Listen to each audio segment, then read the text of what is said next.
And to back, I am also gonna redo my capture card.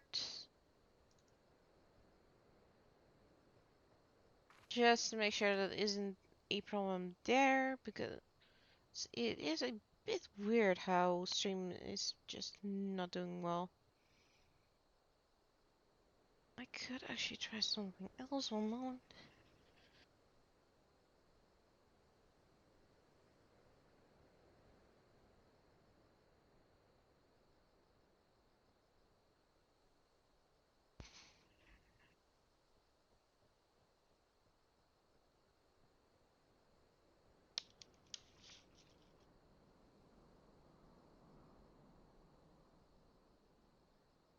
Hoping it might stabilize a little bit.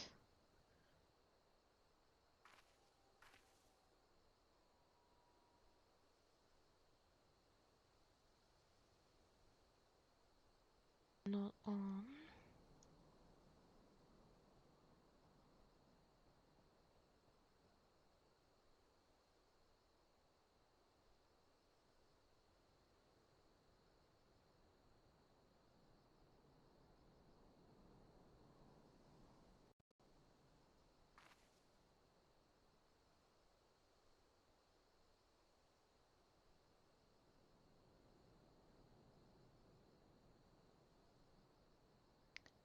Why isn't it doing what I want?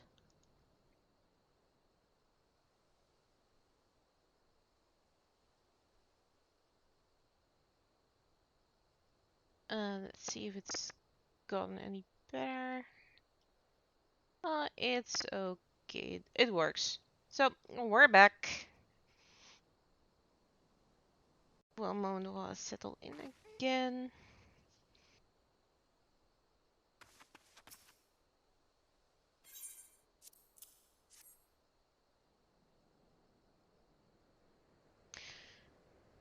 This see the wealth of knowledge to the hands of your children.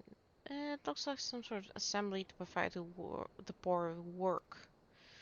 The lettering, though atrocious, is not. And these bits about Naltfell seem somewhat less studied. I find it hard to believe one among the order bent is. Ray takes us to the inn at Camp Tribal. Let us see what Sister Orson makes of it.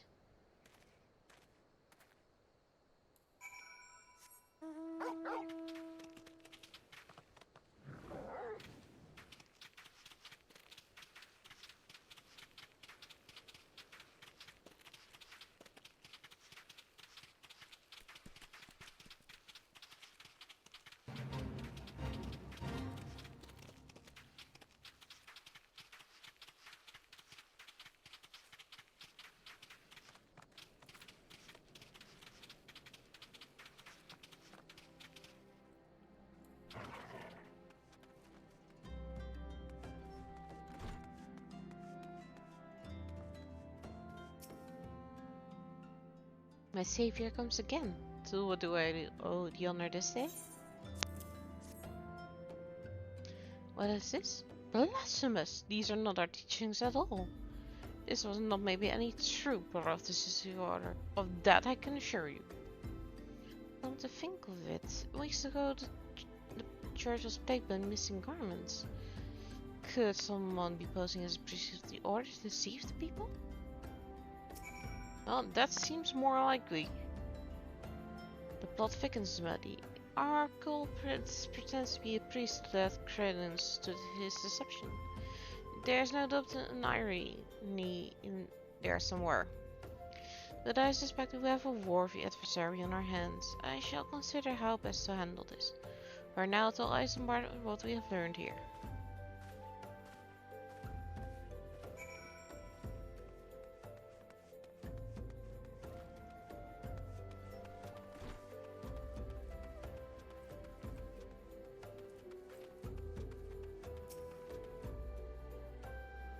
Posing as a priest, to think! These troubling notions aside, it is gratifying to finally be able to move this investigation forward. I thank you once again, Malik. I shall keep my ears and eyes open, now more than ever.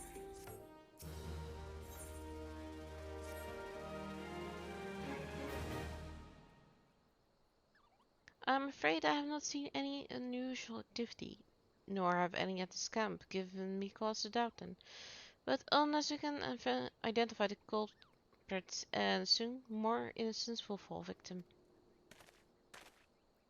Do not despair just yet, my friend. An idea occurs to me.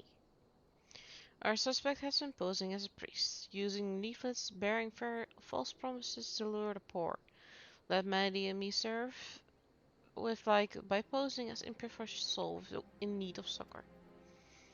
I dare to hope that this will yield the answers we seek.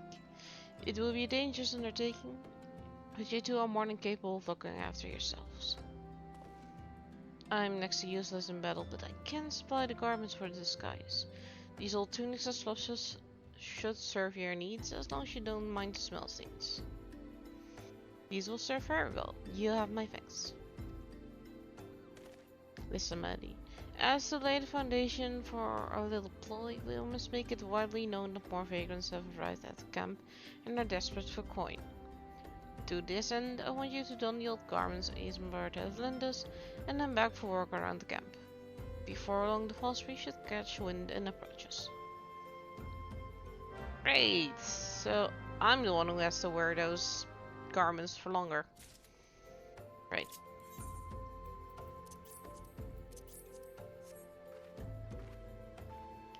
I look so great.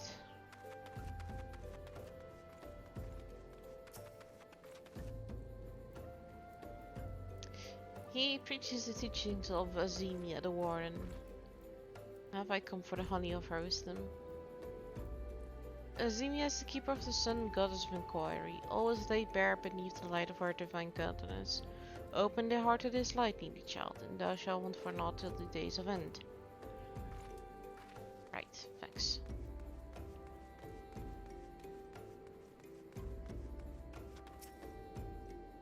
And you're? Another refugee by the looks of you. The motivations neither work nor coin for your like. Be gone and see to it that you don't make a nuisance of yourself.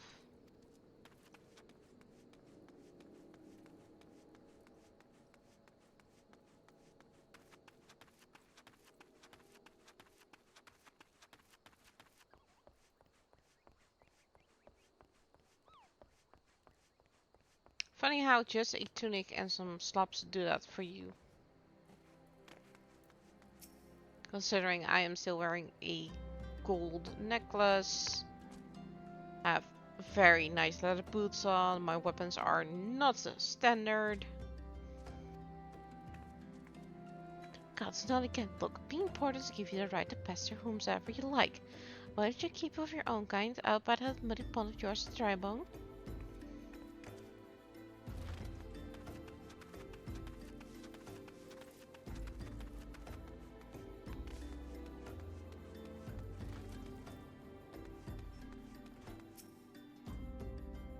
And I was about to get to the good part. Looking for work, you say? Sorry, but we don't have any openings. Now get out of here so I can finish my story. Nice people. Let's see. Probably here in the...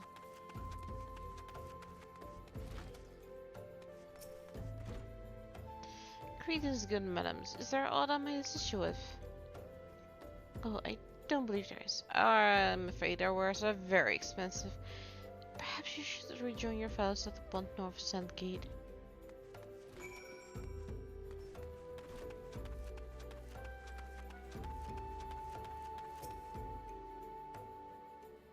You have quite an knack for being a nuisance, Melody. The camp is a buzz of talk of new arrived vagrants. And though we were unable to attract our wayward transgressor, we were able to learn that the poor have a commune by the pond north of Sandgate, to the east of here. The eyes of the authorities do not reach that place. Rather ideal for spiriting away helpless souls. Let us go there and wait for the kindly priest to come and offer us aid and comfort. Needless to say, you will need to remain in disguise. Yeah, thanks.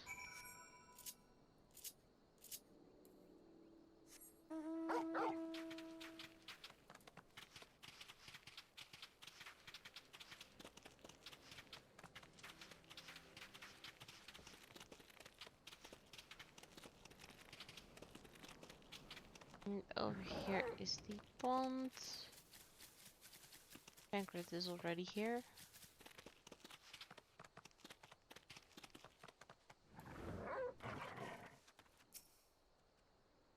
Doesn't he look dashing?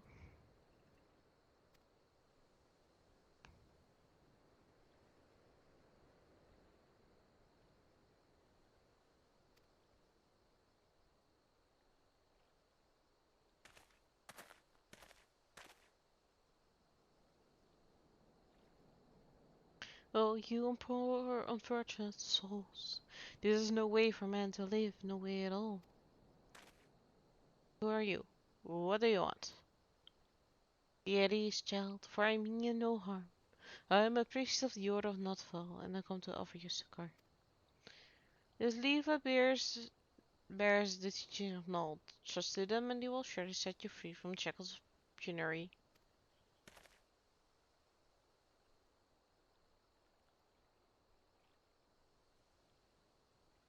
A tempting offer, but I am afraid I must decline.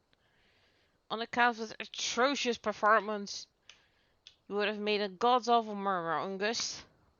I knew it. What? How did you know? You bastards tricked me. Please don't hurt me. I was only doing it to protect my people. Is that so? Do continue. Very well.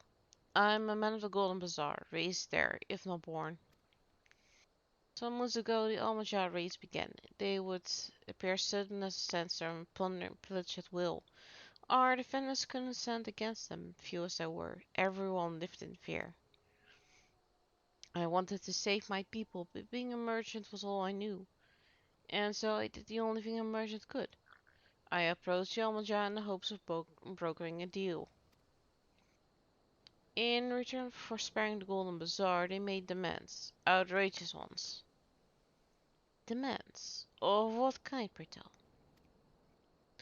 First of all, they wanted to schedule for crystal shipments from the Nanova mines. For this, I bribed one of the workers to leak me the information.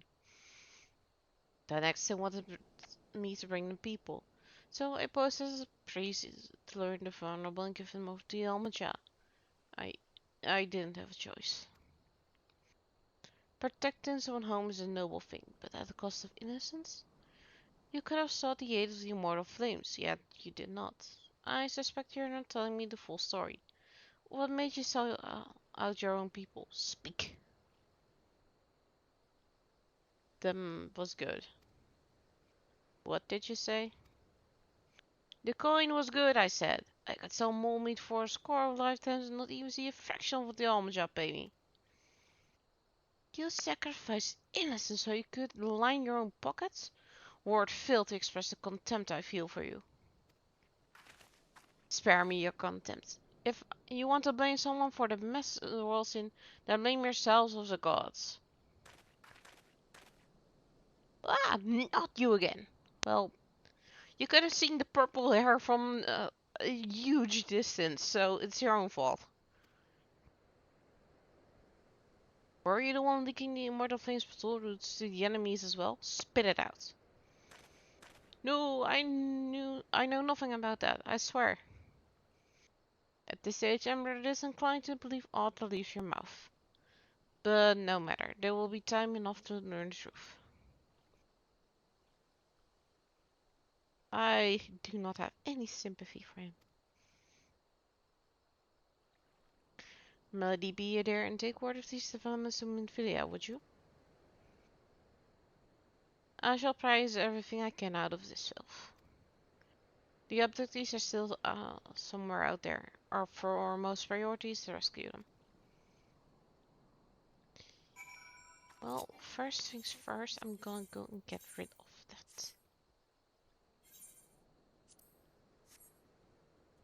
And I'm gonna go and get rid of those. But you can't do anything with them. And now we're gonna go back to Horizon.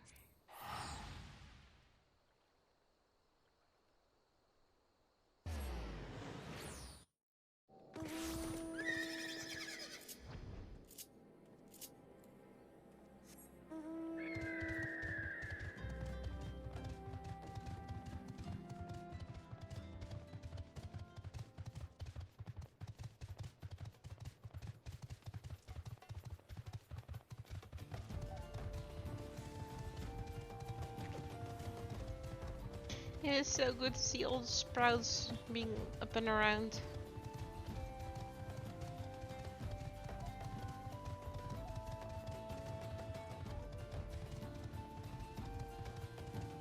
This is a journey we are going to make a lot of times.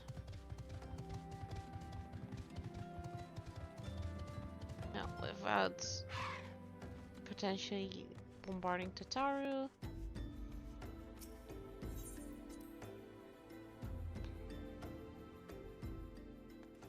It will be good to go and check out who's here. Our organization, the Scions of the Seventh Dawn, was formed through the union of... Okay. Same dialogue, very good. Hey, there are more people. Don't mind me, lass, I'm here, just here to deliver a shipment. No, where shall I tell them to put it?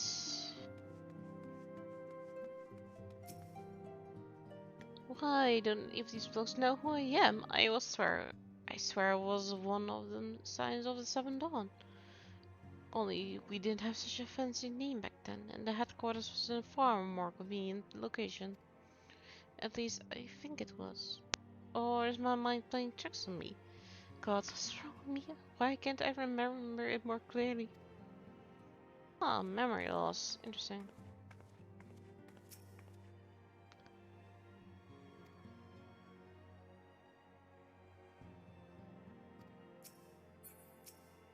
They say that those who have seen They say that those of us who have seen the dream are chosen, that we have within us the seed of greatness, that we could be heroes. Even me, an Olamigan half-breed, cast out when his mother could no longer stand aside of him. A half-breed who once took to banditry just to eat.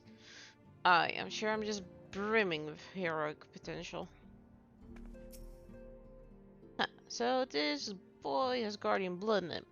Can't say I'm surprised. Everyone knows how when a city is sacked, even when the bard shows to admit that part. But our world shouldn't be pitied. Boys like him have clean slates, an opportunity to write their own story, free of the ties that binds the common man. He wanted to fight Guardians, but he's pretty nice about Arnvald being half Guardian. The robberies and disappearances? The Almajah the most likely culprit, wouldn't you agree? Then again, this is Fenelon. One cannot discount the possibility that money interests are involved. Ah.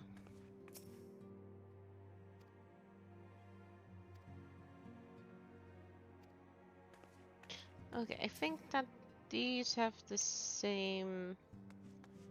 Yeah, they all have the same dialogue.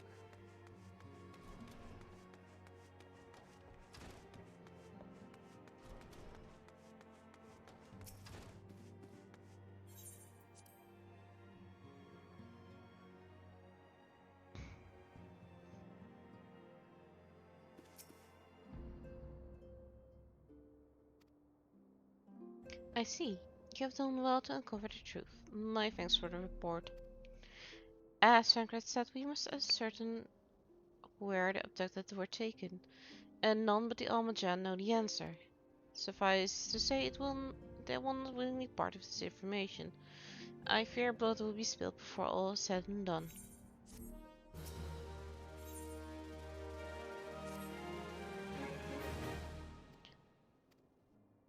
This is not really an interesting quest. We're just gonna learn about materia and that you can affix it to equipment like this. I'm fully melded, as they call it, so it's not really that interesting, in my opinion. They just boost your stats. Hello, Darksayer. Welcome in. I had to restart the stream because for some reason it was lagging like crazy, but now it seems to have all been resolved. It's really weird.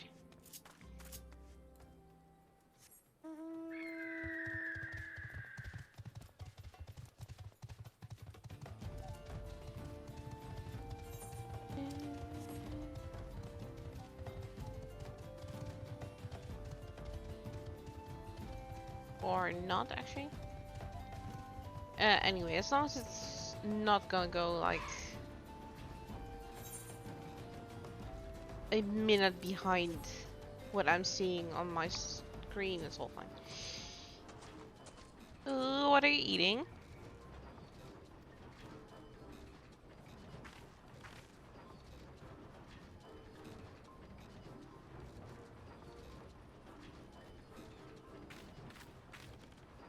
Ooh, oatmeal.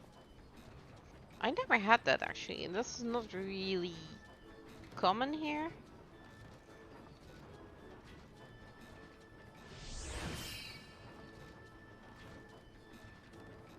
Yeah, welcome to Goblin Speak. They have a lot of like flighty to, airy self, that kind of words. And sometimes you have to think twice about what they're actually saying.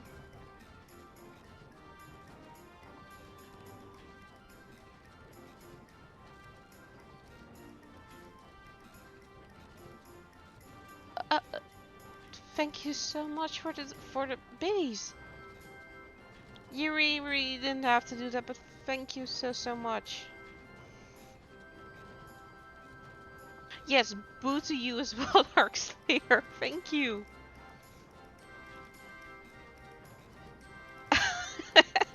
Well, yeah, that's exactly what it is for. So, I'm happy. I do wonder why it's gonna stay on the screen for this long.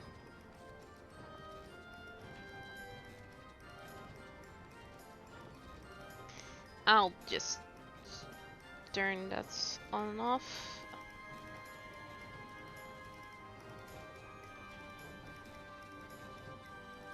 Okay, I'll turn it off for now because it's right in the middle of the screen and didn't want to go away. But yeah, thank you so much, and yes, it is a very cute emote. In my opinion, at least.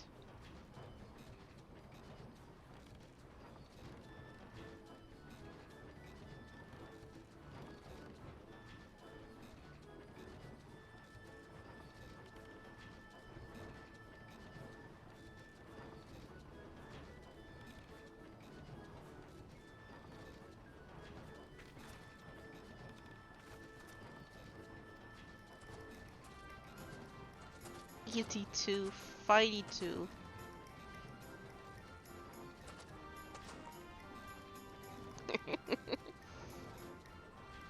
Yeah, I love it.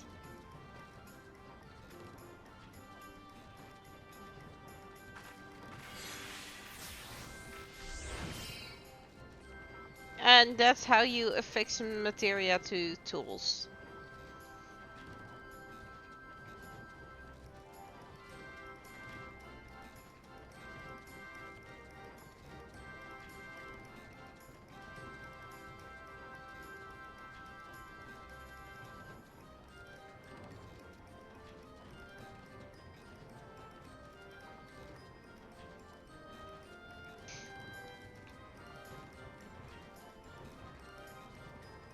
To be able to affix materia, you have to be a crafter of sufficient level. To melt my materia, I have to be a level 100 crafter in something, and I'm a crafter in pretty much everything. I don't have everything at 100 yet, but I'm close. So, yeah. And now we're going back to Rise.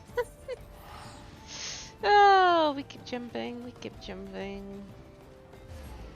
Let's see if the notification has gone. No, it has not gone away yet. I'll check that after stream then.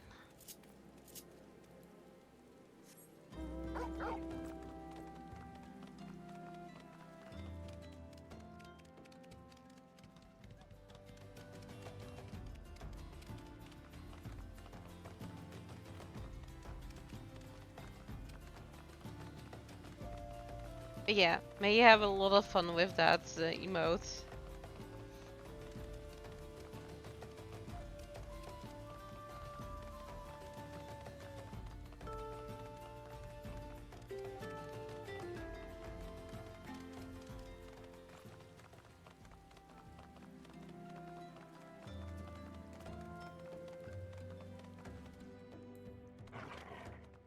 Hello, Tataru. Ready, how goes it? All is well here. Decent bookkeeping front anyway.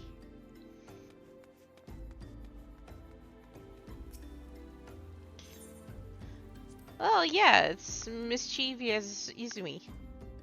Or mischievous me.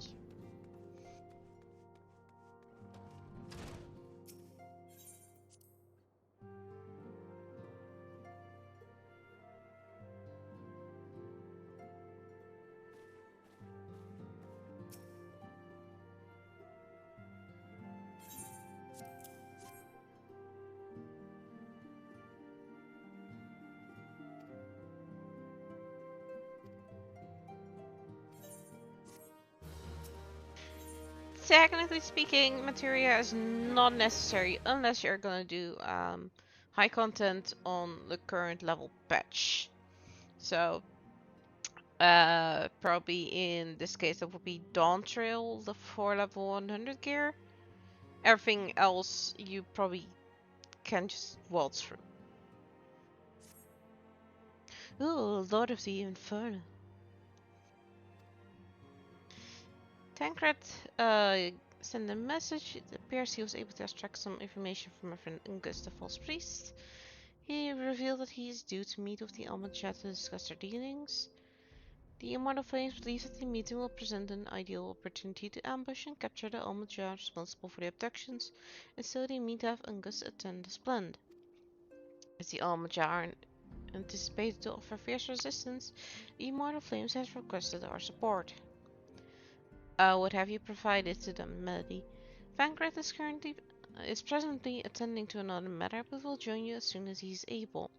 Until such time as he does, he will be the Science sole representative on the ground. Before he left, he begged me to tell you to say some for him, as such is his confidence in you, a confidence I share. When you have made ready, pray take yourself to Camp Drybone and report to the Flame Surgeon leading the mission. May you walk in the light of the crystal. That's a thing you're gonna hear a lot. By the way, may you walk in the light of the crystal. It's basically a Kodakush.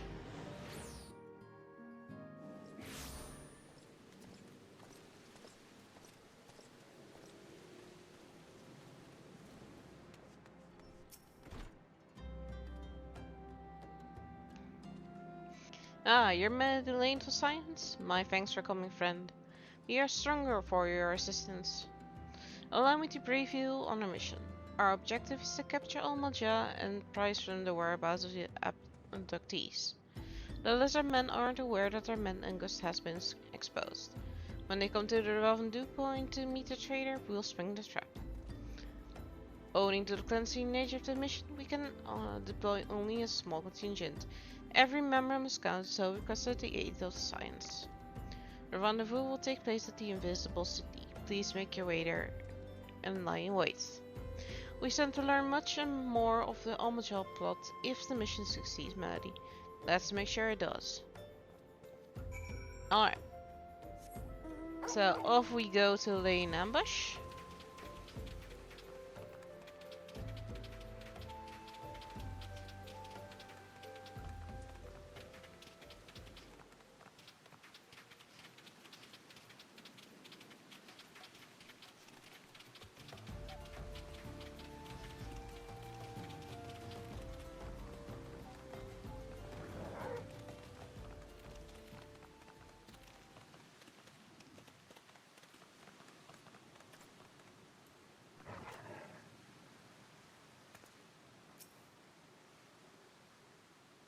Boboto, by the way, is the name of the in-world potatoes, which is something that a lot of elves are also called potatoes, walking potatoes. So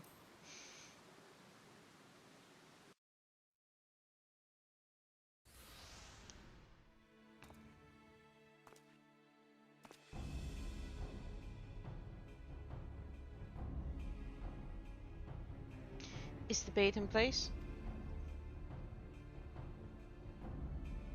Our man is in position, sir.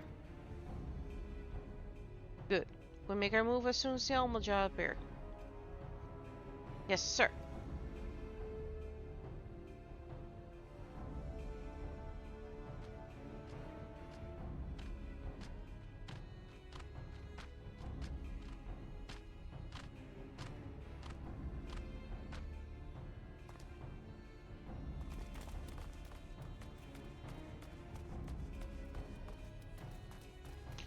What is the meaning of this? Wait, something's amiss.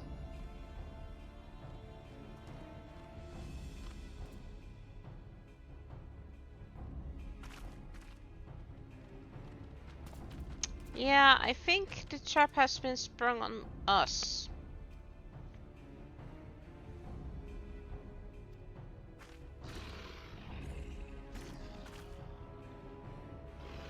I'm afraid your little ambush ends here. I blew the immortal flames glitches for moons before finally being caught. Did you not wonder how I managed it? It was almost as if someone was feeding him information from the inside. Whoa. Your every movement was known to me ahead of time. Hehehe. Now, as much as I love to chat for a while, I have appointments to keep. They're all yours.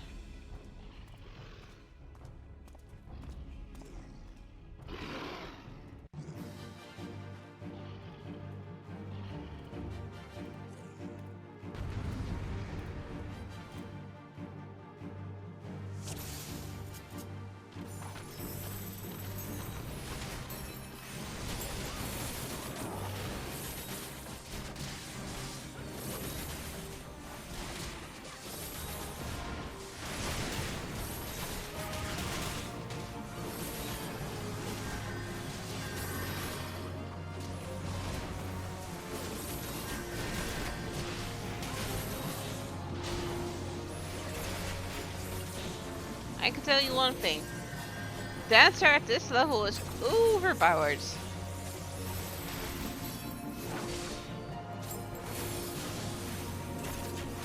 Especially if you actually hit all your moves.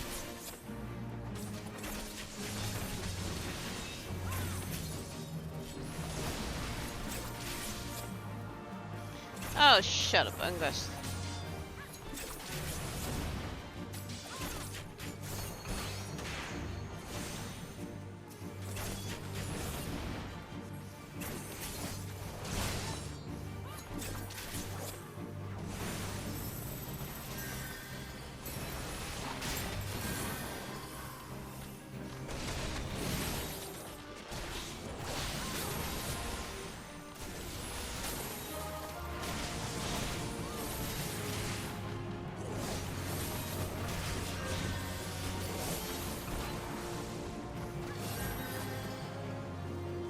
I'm so certain, Angus.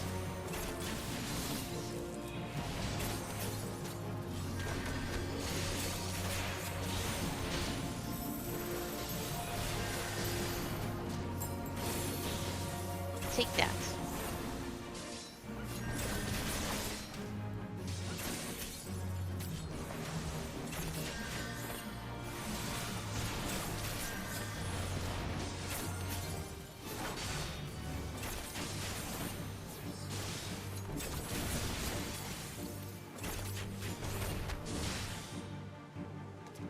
And their little trial is over.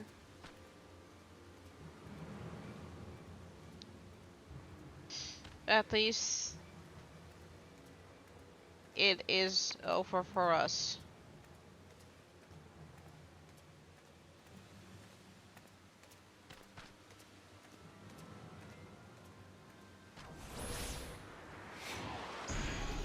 Oh, they can take me, so they put me to sleep. They're scared of me.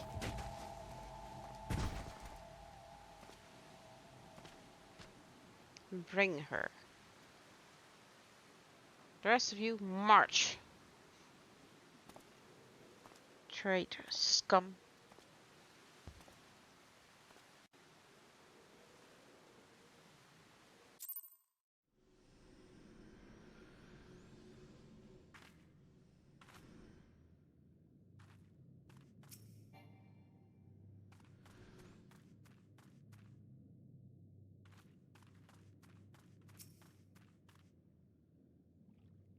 Listen well, these waters feed into the marshes of Drybone. As for a short swim, we'll seize freedom.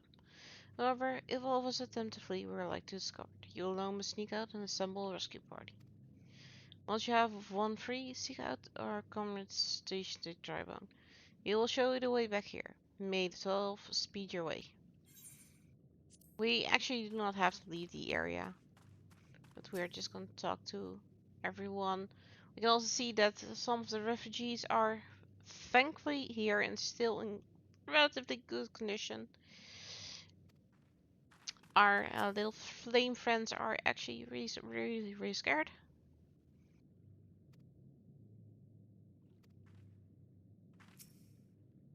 And I'm wondering why I'm not tied up and they are.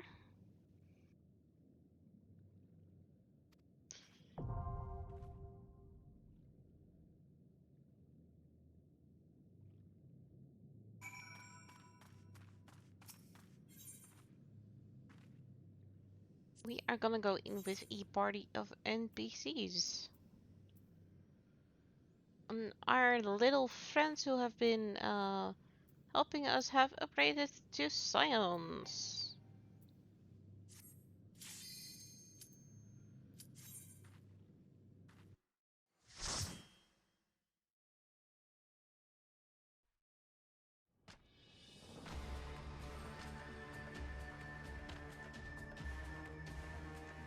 Lord of the Inferno, hearken to our plea. Lord of the Inferno, deliver us from our misery.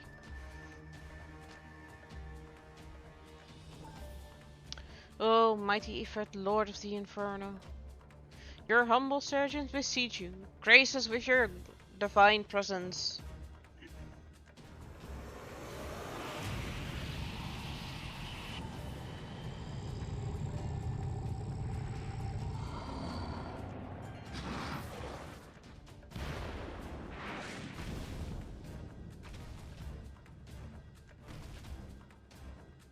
Oh, mighty Ifrit, we bring before you ignorant savages who know not your godhead. If it please you, Lord, scorch their heathen souls with your cleansing flame and mark them as your own.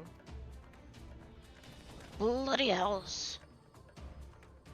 Bring those two as well. Ah, it seems that the traders aren't gonna go away unscathed. What's going on? Is it what we agreed? None but the servants of Lord Ifrit may hold the right of summoning.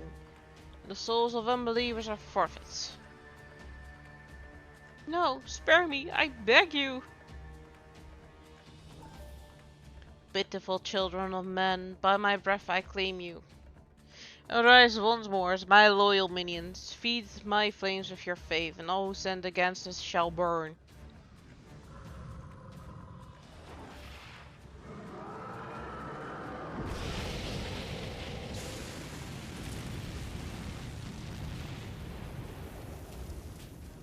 Oh, mighty Ifrit, my one true God.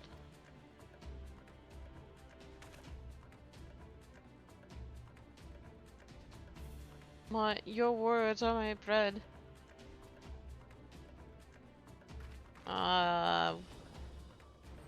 Impossible. By what sorcery do you resist my master's will? Oh, boys, you brought a wasp into your nest. Could it be? Your soul already belongs to another? Yes, that is the only explanation.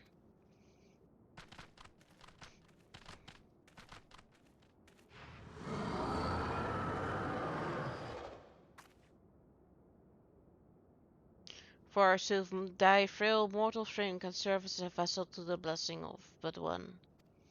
Yet I smell not the taint of another upon thee. The truth of thine allegiance waxeth clear. Thou art of the godless blessed number.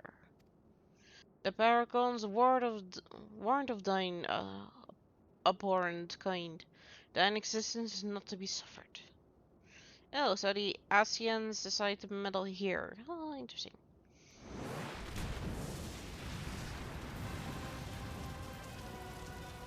Oh, that would be such a pleasure.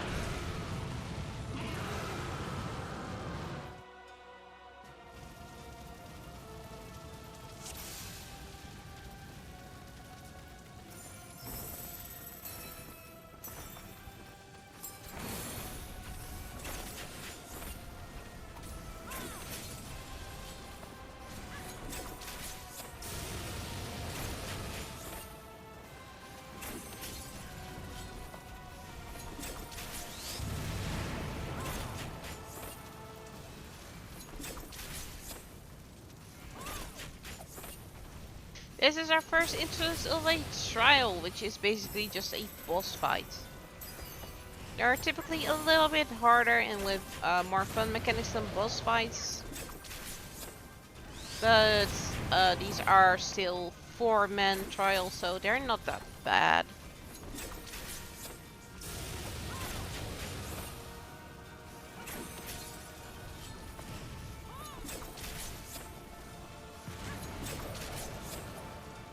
I forgot I don't have an unbond yet.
Hey Wolfie, thanks for the lurk.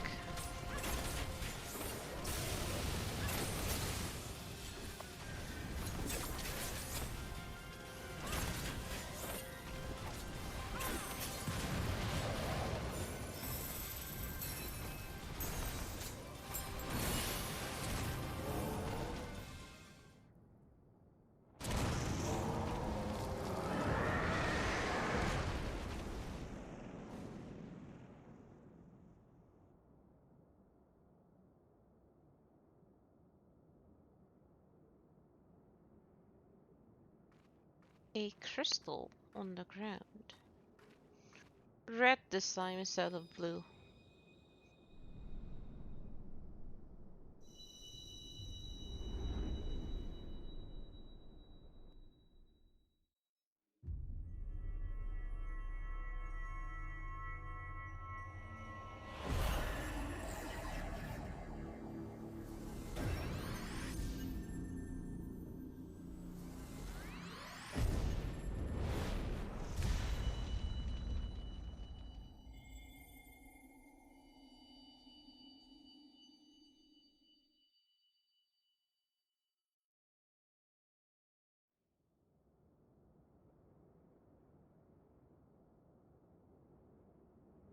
Pray forgive my lateness.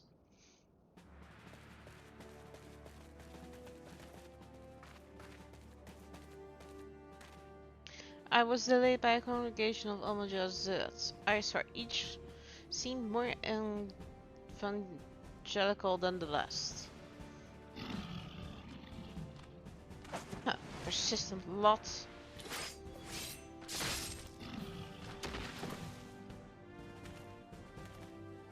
Ew.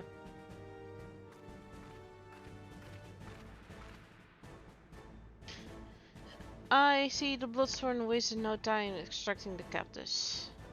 No less than I expect from the Flame General's handpicked man.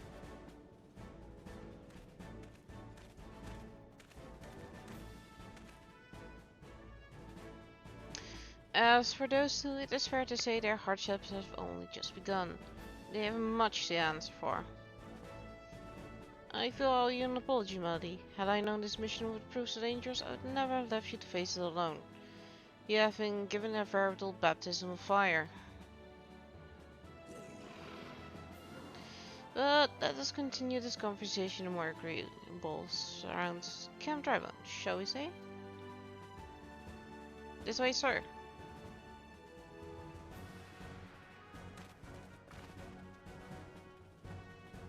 Let's get out of here.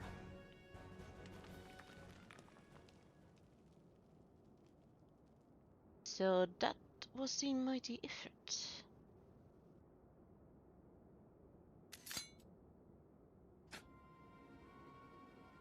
And what a disappointment he was. The readings are nowhere near what I had anticipated. even taking Old Dawn interference into account. You should know better than to rely upon 5-year-old data left by the 7th Legion. Nor can we expect any form of support from the motherland, given the troubles at court. We have only ourselves to rely upon. Ever the pessimist, my dear Olivia. Promise me you will never change. We have wasted enough time here. That maid of yours is too old to give any reading worth a damn. Not there was all the worth a damn for it to read, but I take your point. I suppose we must content ourselves with the knowledge that we've achieved our primary objective. Yet I find that I am troubled by that adventure's unexpected show of strength. Could such a foe prove a hindrance to our plans?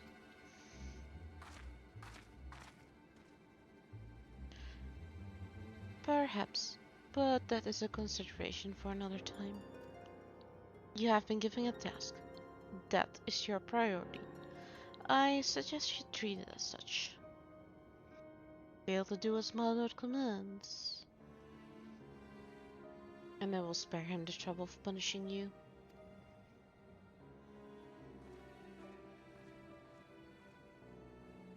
With allies like that, beware a woman in love.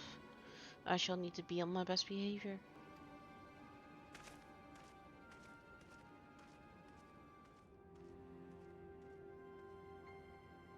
The Guardians have made their first move.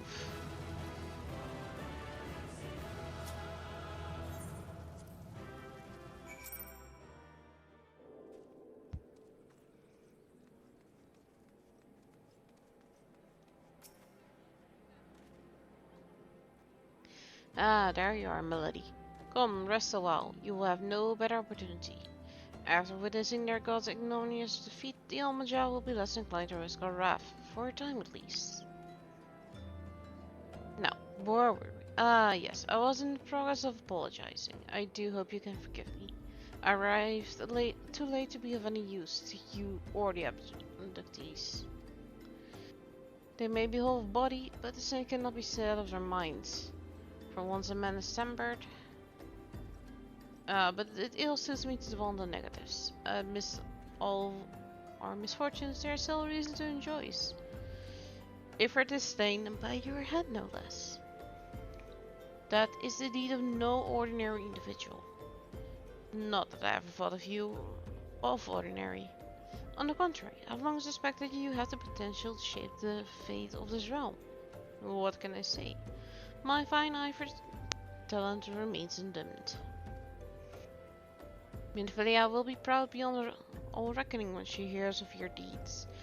I trust you shan't object to my bearing the tidings to her. That way I can claim to have contributed something to this mission. You, meanwhile, have earned yourself a rest. Take some time to relax and return to waking sense when you're good and ready. We can discuss the matters in more detail then. Just don't take too long, will you? The realm's problems won't solve themselves. Right. Well, let's return to the waking sense.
Well, Tataru is still keeping the books in order.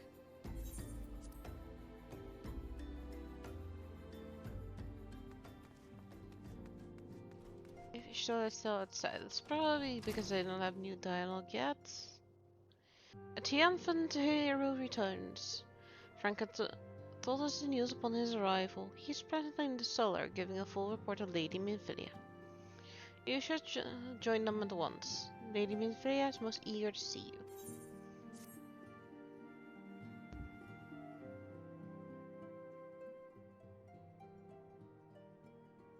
My late arrival nearly cost Melly her life. I wasn't there when the Almanjah took her prisoner. And I wasn't there when they served her to Ifrit. Yes, by some miracle she survived, but it does not excuse the fact that she should never have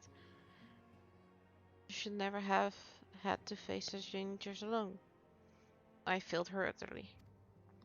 Just as I'm failing you all.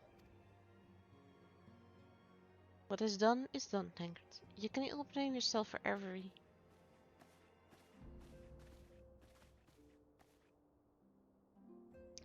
Melody, it is so good to see you again. Impeccable timing, my friend. I just finished regaling Minfinia with your heroic exploits. Frankrat has told me everything. You have done well to return to us. The perils you face were undeniably great, yet a part of me believes that I had no cause to fear. And now we can put paid to our long investigation. As we suspected, the Almanjah undertook both the robbery and the abductions with the aim of summoning the primal Ifrit. Nor is it still limited to Ul'dah. Similar incidents have been rife in both limbs of Laminza and Gredonia of late. I dare say you've been curious as to how these crimes are linked to the primals. Permit me to explain. Having manifested in the physical realm, primals must consume ether if they are to maintain their presence here. And the stronger they become, the more ether they require. Now, ether exists throughout creation. It flows through life and permeates the very air we breathe. Alas, this alone will not suffice to sustain the likes of Ifrit. Nay, he and his kind require a more concentrated source of ether, crystals. It is for this reason that incidents involving crystals can often be traced back to a primal. Which leaves us with the why to abductions. To understand this, you must first understand how primals are born. When all is well with the world, primals possess no physical form. Their essence is dispersed across the great river of ether. However, when the world is plunged into chaos, those who worship the crowns cry out to their gods for deliverance from suffering. These cries serve as a beacon towards which Prime's essence is irresistibly drawn. It is this coming together, or etheric coalescence, which grants the being's physical form. Once born, a primal gains strength from its flawless worship. The more numerous and fervent they are, the more powerful the god becomes. But the primals are seldom satisfied with such reverence as their adherents freely give, and in order to gain more power, they do not scruple to create followers. They do this by tempering mortals, a process to which you yourself are subjected. Yet, even as Ifrit took your comrades in his thrall, you alone remained unaffected. It is thanks to the power you possess, the Echo.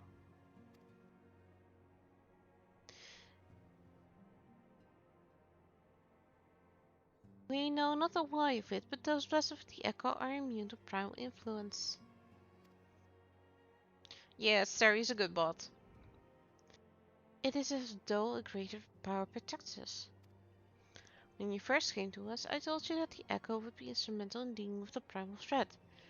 I trust you now begin to see why. The recent incidents all share a common trait, meticulous planning. Such elaborate designs are a new development, and one which fills me with an unshakable sense of foreboding. I will share your concern. My presiding feeling is one of relief at your safe return. The immortal flames assure me they will deal with the aftermath. So you do not need concern yourself with that. We make rest easy for a time. I suggest you take full advantage of the respect, Melody. You may be sure it won't last long. Once the people learn the identity of the hero who felt Ifrit, I fear you will have nearly a moment to yourself.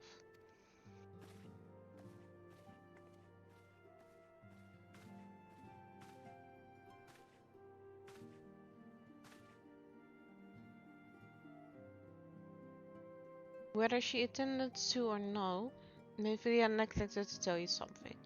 Something I think it would be best you heard from one of us. It concerns the Tempest abductees that were rescued.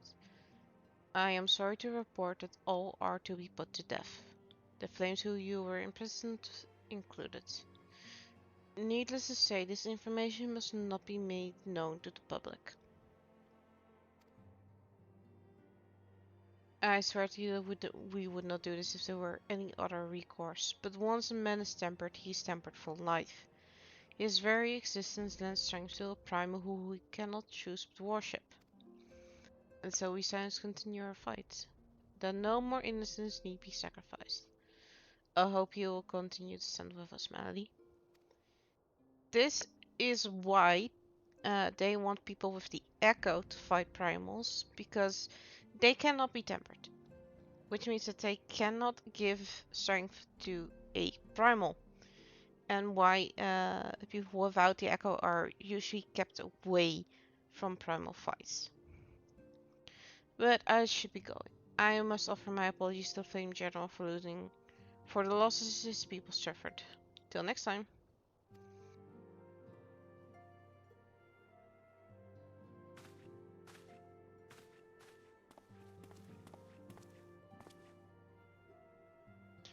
God forgive me. How many more lives? Louis Hall would never have allowed this to happen. I have to do better. I have to be stronger.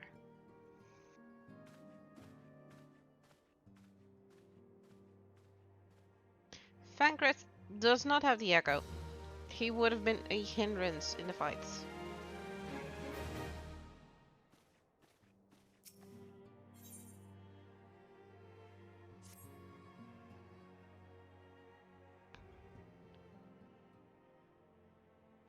Until not so very long ago, you were but one of the many adventurers seeking to make their way in Eorzea. But for your character and courage, you were raised to the steam post of envoy. Therefore, after you traveled the realm, aiding those in need without thought of reward, confirming to Ida and Papa Lima that the Scions would benefit from your aid. And no sooner had you joined us than you personally bested the primal Ifrit. You have achieved a great deal in a short time, and won fame in doing so. Alas, fame does not come without a price, as you will soon discover.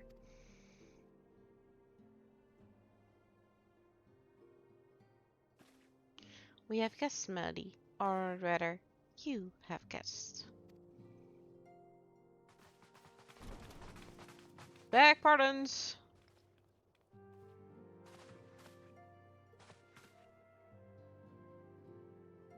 Ah, Lady Mephilia, radiant as always. I am given to understand that the Scions of the Seven Dawn had but recently welcomed a new hero in their midst. I am here on behalf of the Maelstrom Grand Company of Limzan and Minta to offer said hero a place of honor within our ranks.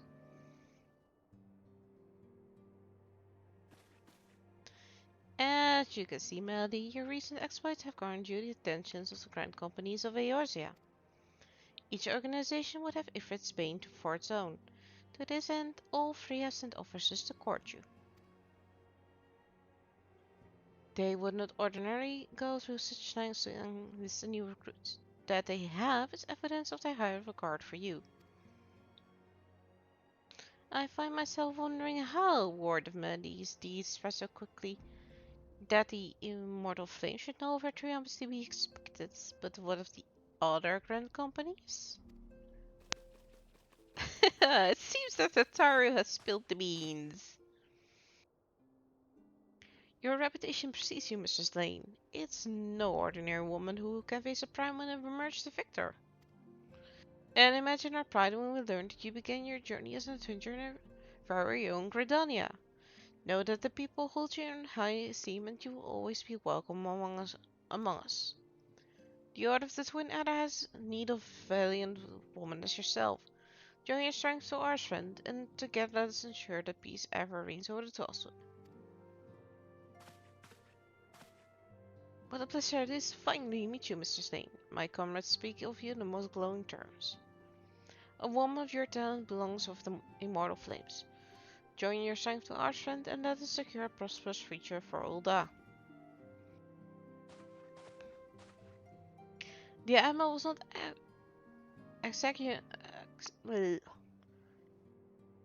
exaggerating when she said you have the look of a hero. Full often did she speak of you, friend. It is only natural that we should want you for the Maelstrom. Join your strength to ours and together seize the grand vessel of Limbs and Minster to the shores of glory.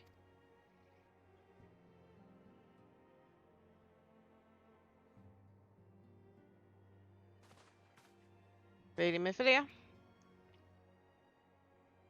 Very well.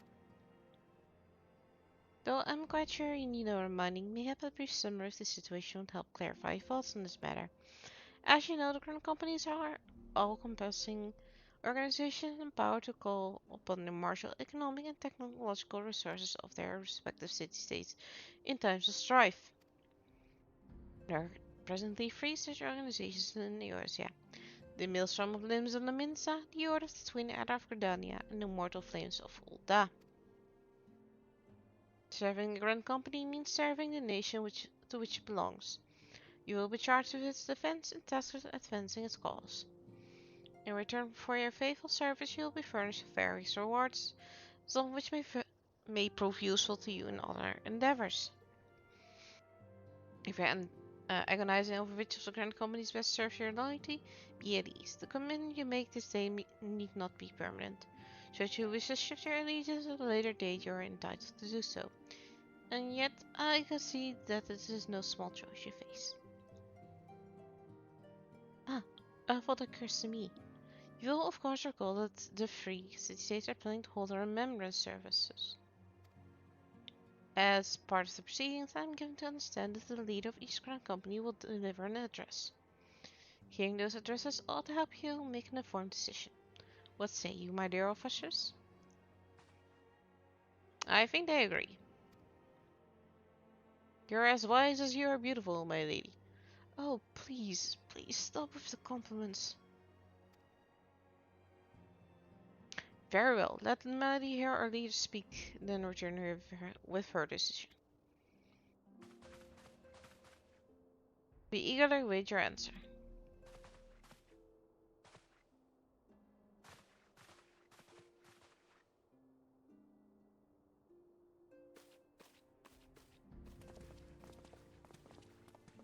I know full well that adventurers are by their nature a liberty-loving breed, and not best suited to the discipline of military service, but I strongly urge you to join the Grand Company nonetheless. While the promise of rewards enticing itself, it's not the only benefit. You are possessed of great power, Melody, and with it you are capable of doing untold good. Yet know that great powers won't attract attention. Not all of it friendly. There will be those who wish you ill, and you must needs be on the lookout for them. Yet however vigilant you are but one woman. In the midst of a grand company, however, you will be one woman amongst many, a friend amongst friends. Your achievements will be shared, and so will the danger. I can think of no better arrangement. Well, of course, joining one organization need not need not mean leaving another. Although we can continue to rely upon your aid. 12 know we will have need of it in the days ahead. The Grand Companies seek to protect their own nations. We Scions, on the other hand, seek to preserve the future of Eorzea as a whole. Similar, yet not quite the same. Now then, I expect you will be afield more often in the future. As such, I would have you carry this link pearl with you at all times. It will allow us to stay in touch regardless of occasion.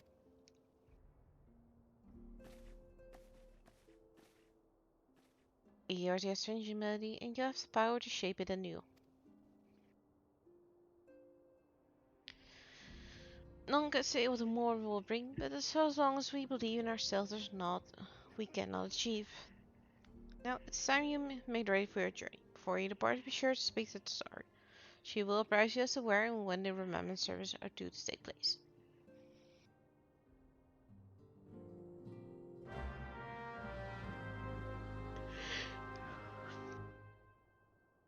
I am gonna go for a quick stretch. I'll be right back.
Yep, I'm gonna need to take a drink.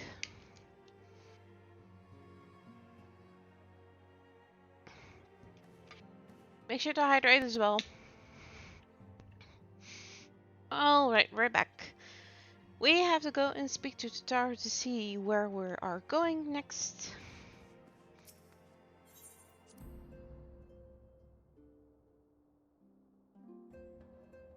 Yes, the notifications finally gone, so we can have the chat back on.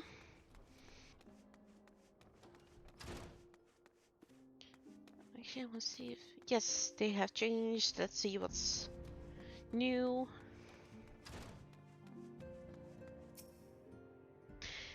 The destruction that visits this land cannot be attributed to the forces of the Empire alone.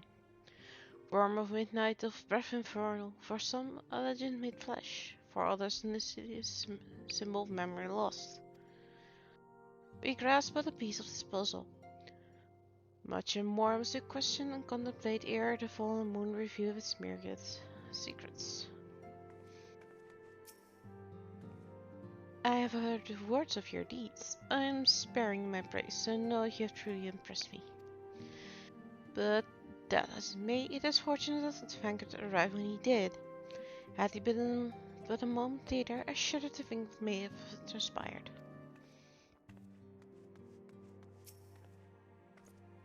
I must confess, I rather miss his obnoxious Miko's company. Abba has taken part in a joint operation with the Immortal Flames. I imagine he's having the time of his life right now. An experienced warrior like Abba won't die so easily. He's strong, fast, cunning. He'll come back safe.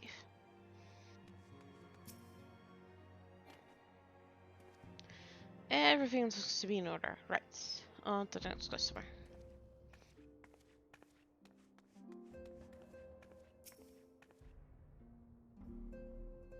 You will put us to shame with your recent performances in the field. If I am to keep up, I'll dare say I need bigger knives. Crunch, crunch, crunch, crunch. Oh, hello again, lads. Meet Persephone. We was as thick as thieves in the old days. At least I think he was. Or it might have been that he was a right creepy bastard and I did my best to avoid him. Still, we was both members of the old order, so either way we're in this together. Huh? Okay, if you want that, sure.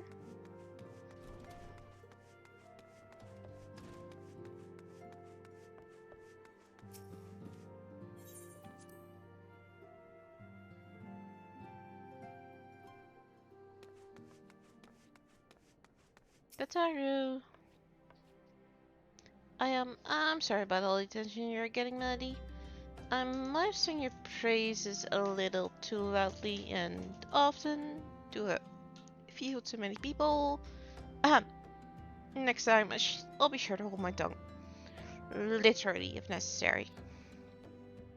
Anyway, I expect you want to know where and when the remembrance services are taking place. If all goes to plan, Gordania's Grand Company,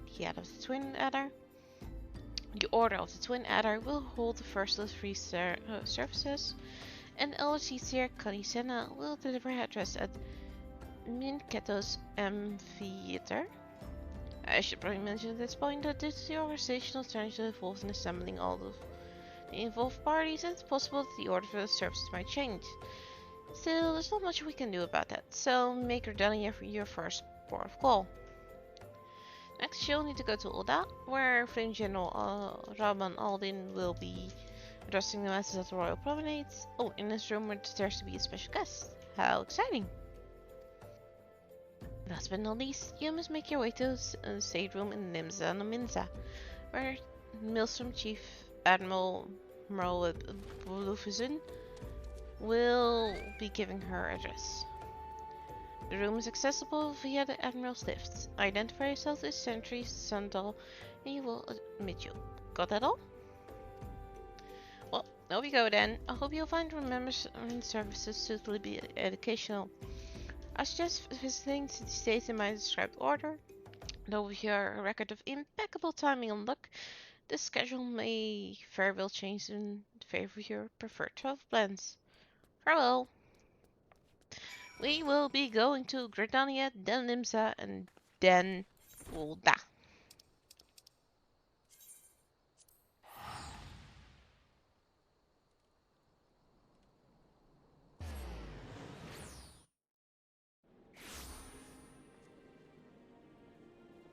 So, we need to go to the theater, which quickest ways to go through here.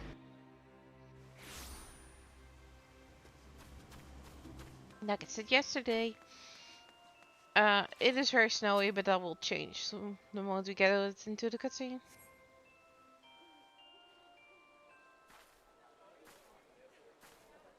I lost my son to the calamity. The three Seed Seers are all together. Some say you couldn't take a step without stumbling over a body.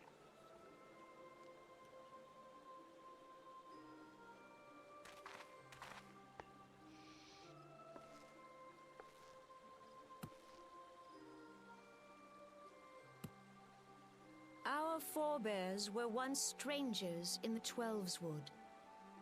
Fearful of the Green Wrath, they hid themselves in the dark recesses of the earth. Yet they dreamed of basking in the dappled sunlight of the forest.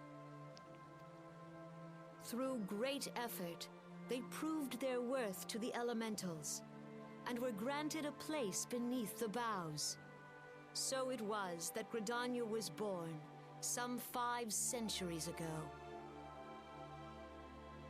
Working hand in hand, the Hure and the Elysian settlers sowed the seeds of our civilization, and soon they were joined by folk of all races.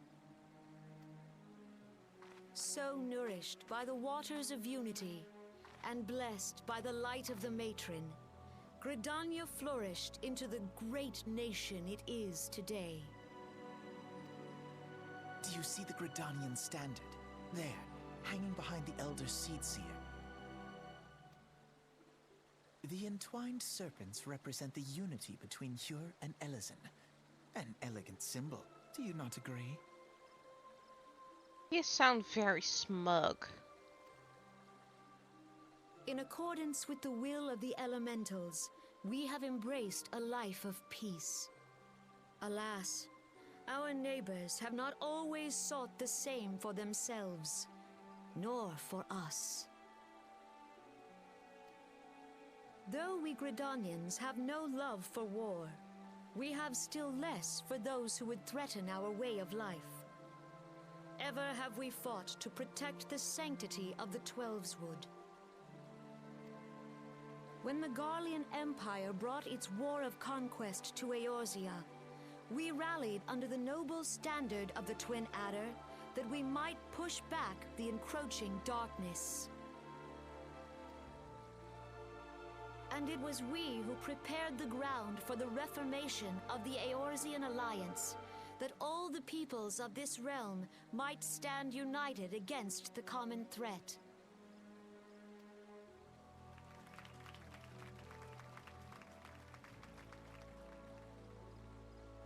"5 years ago, the Alliance met the armies of the Empire upon the fields of Carteneau. It would prove the bloodiest battle in recent memory. Countless Gridanian lives were lost.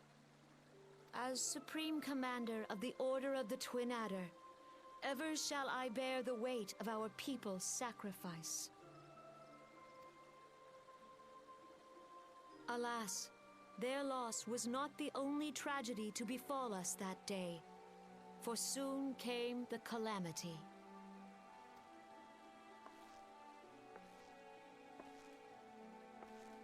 The scars borne by our forest are a constant reminder of its violence. Our lives have been irrevocably changed, each waking hour a struggle to survive. Driven to desperation, some among us have strayed from the path of righteousness, resorting to banditry, poaching, and other unconscionable deeds. To compound our woes, the Ixal have returned in force, emboldened by our suffering. They test our defenses nigh without cease, and prey upon the vulnerable. So beleaguered from within and without, it is of little wonder that our unity now falters. Dark times are upon us. Time was a man could walk the high roads without fear. On this day, 5 years ago, countless Eorzeans laid down their lives that we might behold another dawn. Please join with me in honoring their memory.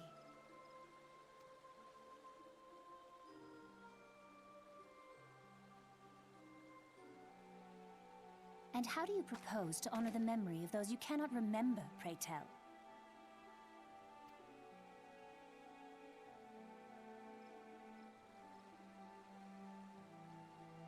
It seems those twins are a little bit was indiscriminate, cynical about this all. dealt death to Eorzean and Garlean alike.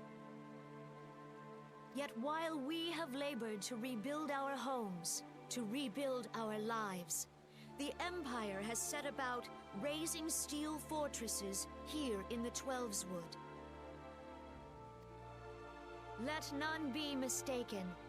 The Garleans remain the greatest threat to our survival. If we are to stand against them, we must remember what it is to be united. Our many troubles blind us to the woes of our fellow man. Thence is harmony lost. Yet harmony is the founding principle of Gridania. We are gathered here to honor the fallen. Let them be honored not only in word and thought, but through concerted action. I bid you join hands with me once more beneath the Twin Adder standard.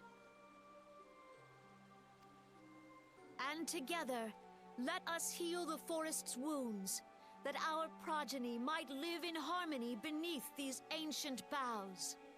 For serenity, purity, and sanctity. We must think of the children! Woods will be done. It's up to us to protect the All forest. the elementals! We must think of the children.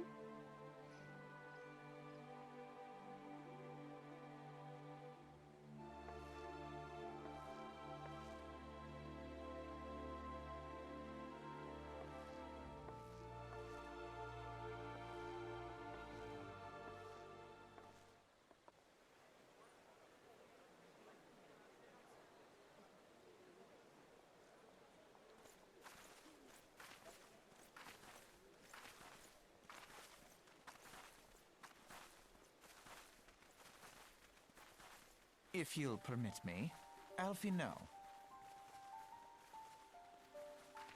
Your And my name is sister, pretentious. Alize, at your service. I don't think she wants to be here, Alfino. I saw at a glance that you were a fellow traveler. We were in the same carriage at the beginning of the game, Alfino. You might call us students of history, sampling the realm's remembrances in pursuit of enlightenment. Oh, I want to just put you behind the wallpaper.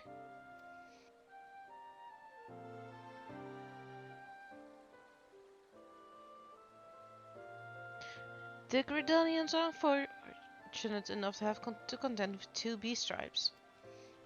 The exile unquestionably the more troublesome, being of a naturally warlike disposition and wont to summon their bloodthirsty primal Garuda.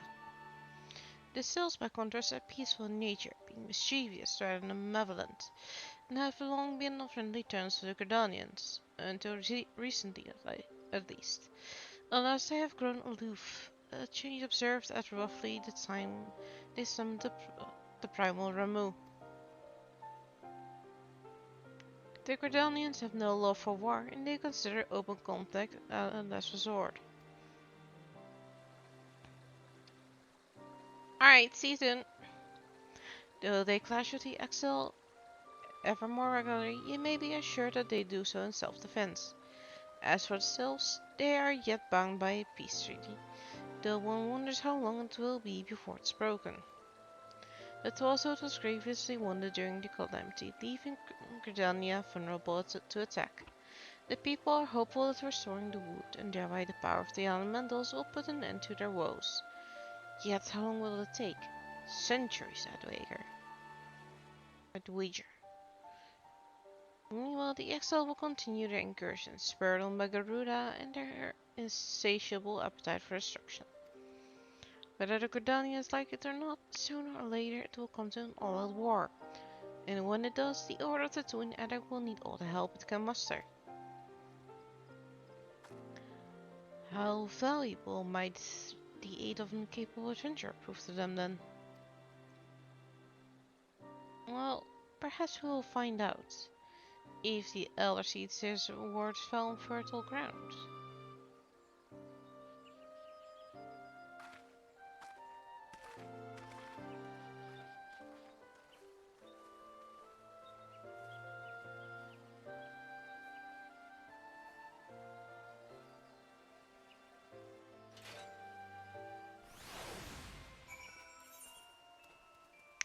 Let's move on to Limsa.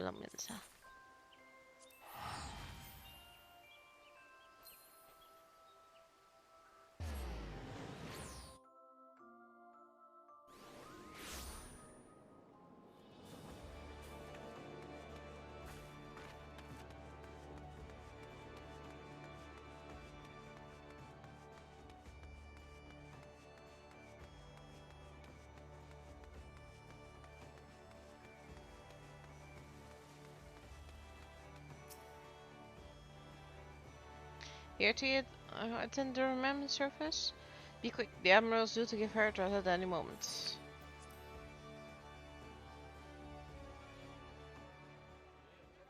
The Garleans are another matter altogether. So much for our alliance. It's sunk beyond the seabed.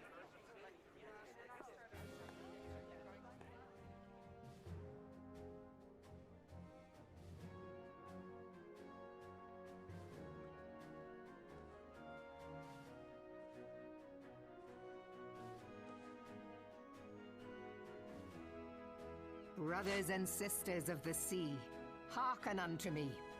Look upon this, our mighty crimson standard, and tell me your hearts do not swell with pride.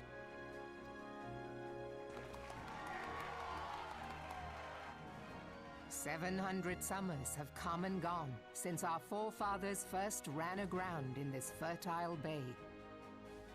In that time, guided by the Mother of Oceans, Limsa Lominsa has grown from humble fishing village to uncontested ruler of the 5 seas and beyond.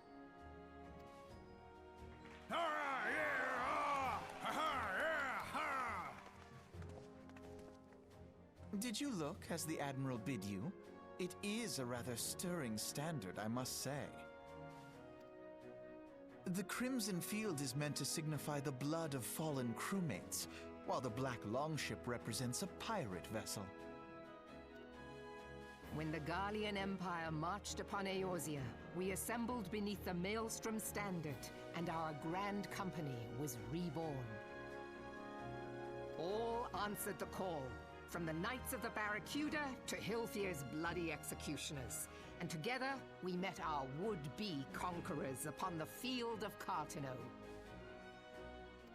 That day, the world bore witness to the united strength of Limsa Lominsa. I swear to you, no army ever fought harder or with more courage, yet many of ours did not survive. Join me now in remembering those who fought in the name of freedom and fell. May their souls be returned to the sea. I can actually hear some emotion in her speech, which is really nice. Freedom. Yes, they have always been rather fond of their freedom. Alphino, shut up. Much as the beast tribes have. Small wonder. Beneath the surface, one would struggle to tell them apart.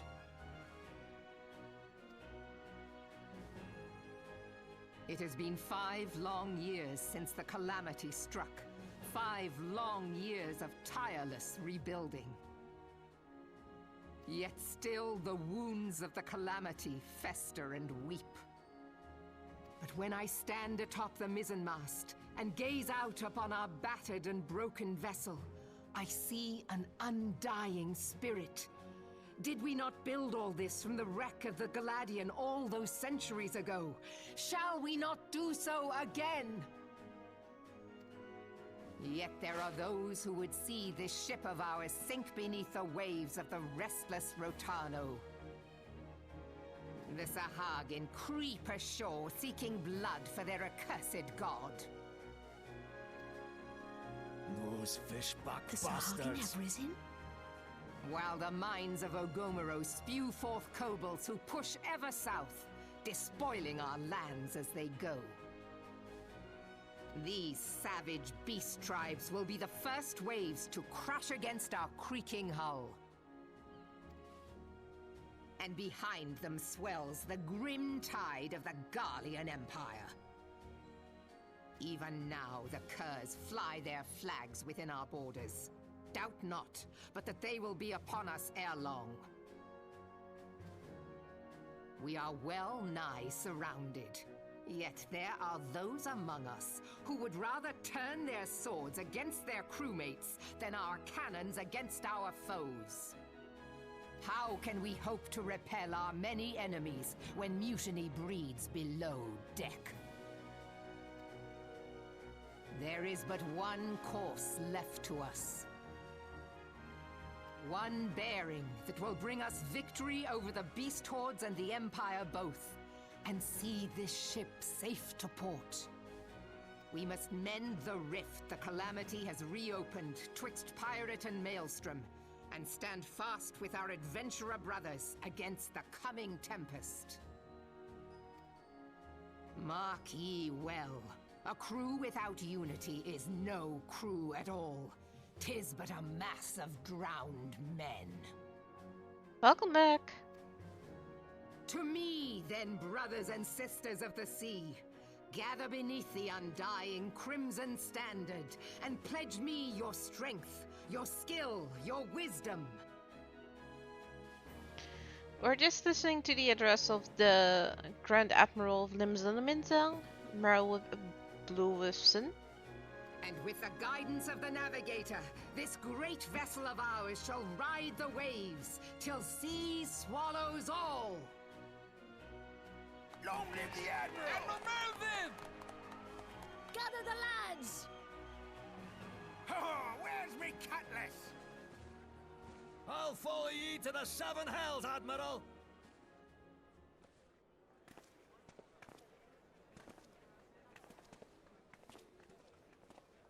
In case you missed some, these are Alphonse and Alice, Fancy meeting you two again. traveler twins. And Alphonse wants to strike up a conversation with us, and Alice is wishing to be anywhere else but here. And I cannot disagree with her.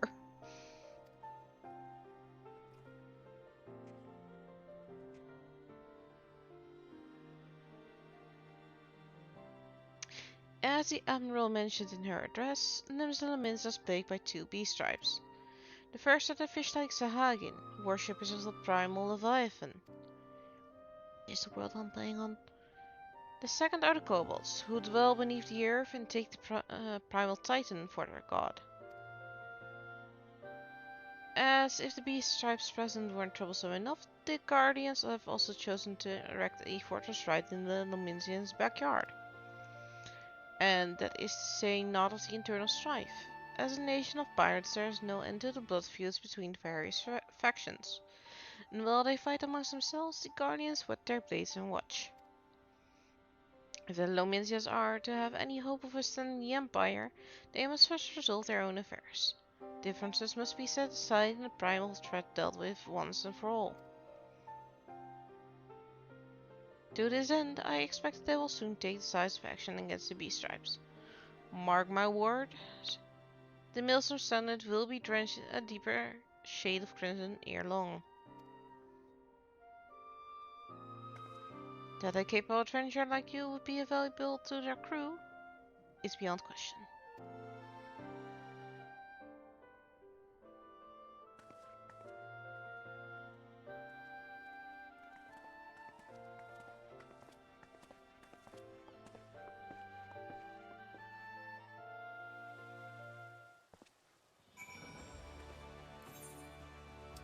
And we are going back to Ulda to hear the address from General Rauban Odin.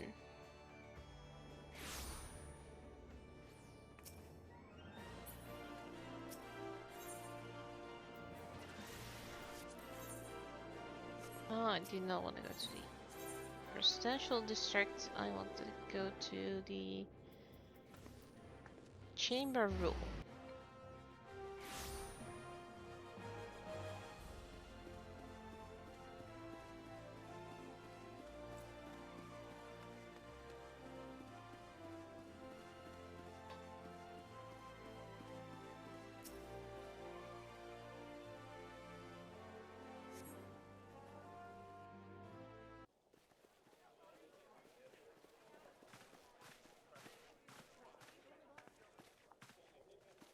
Behold, 'tis the Sultana Nanamo herself! And Roban as well!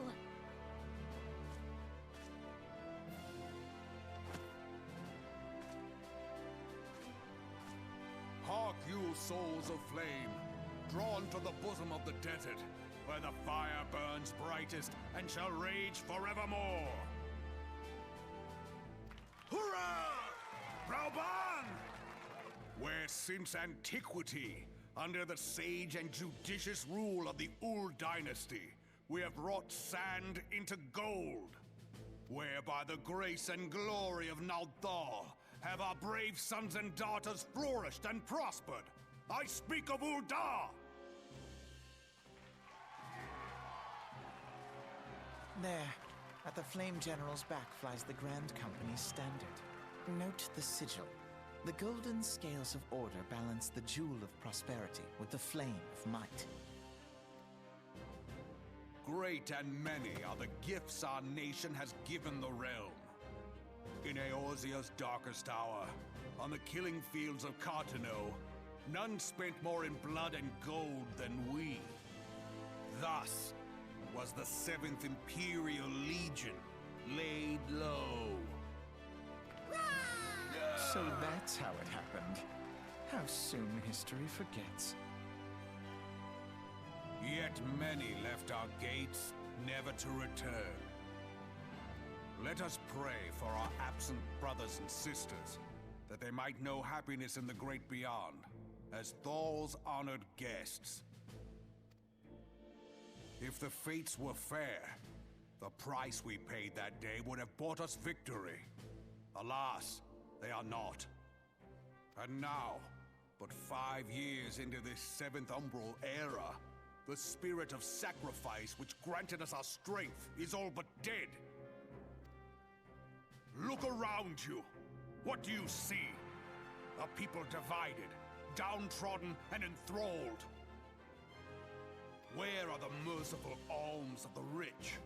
Where is the just steel of the righteous? I ask you, is this the great nation our brothers and sisters gave their lives to save? You who call this living, dishonor the name of the immortal flames. It is but a slow death. Our enemies surround us. The savage hordes of the Amalja wait beside our roads, strangling the lifelines of trade. Meanwhile, the Garleans make mock of our borders and despoil our land of its natural wealth. We stand on a precipice, yet we do not act. Whether trader or soldier, monetarist or royalist, all must recognize that a divided Uldar stands to fall. Victory and fortune walk hand in hand. Ye who seek glory and wealth, look not to what little you can snatch from your neighbor, but to the boundless wealth of the world beyond. Now is the time to unite. Now is the time to ride forth. In the name of the Sultana, I beseech you. Line not your own coffers, but those of the immortal flames. Seek not to prosper from Uldar, but to restore her to prosperity. As the realm prospers, so shall Uldar. As Uldar prospers, so shall her people. Ya for Uldar! Together we are one.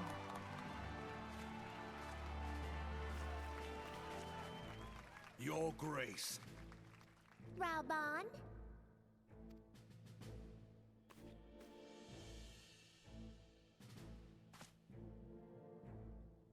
People of Uldar, I, Nanimo, 17th in the line of Ul, address you. Much has been made of the wealth of Uldar. Yet those who measured that wealth in coins and carats are gravely deceived. For the true wealth of Uldar lies in the health, happiness, and hopes of her people. Beloved subjects, I bid you raise aloft the torch of Uldar, that her flames might serve as a beacon for all Eorzea to see. Long live Nanamo! Glory to the Sultana! For victory and fortune, stride fearless into the Inferno, for we are, by fire, reborn!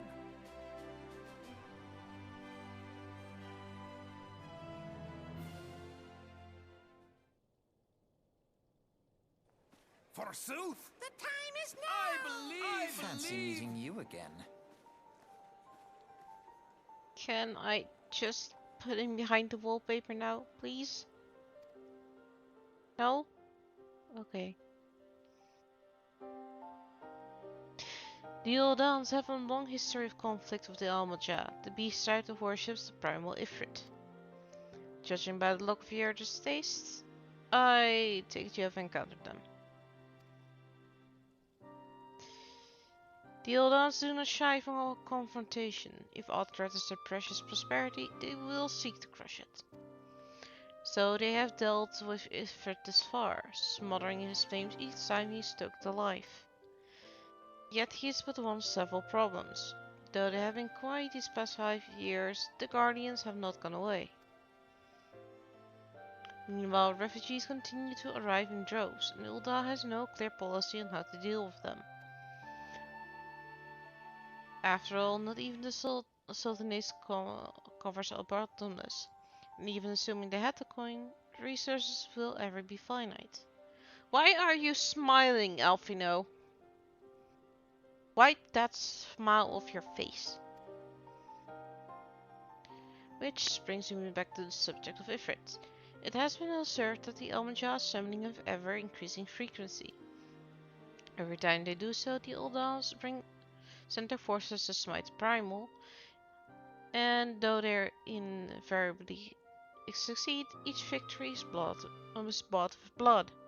It is a war of attrition which they cannot well sustain. Small wonder then that the Immortal Flames are eager to recruit more members. At such a desperate hour, an adventure of your experience would be a most welcome addition to the ranks.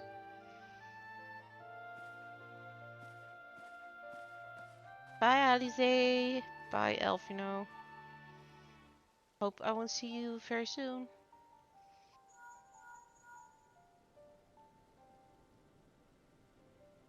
My lady, this is Mifinia. You're well, I hope. Would I be correct in thinking that the final member service has now concluded? A moment ago, you say? What a coincidence. Jesting aside, I trust you remember our guests from Grand Companies? Well, delighted though we are to have them here to waken sense, it would not do to keep them in suspense any longer than necessary. In short, hurry back. AKA, get those people out of my office. Okay.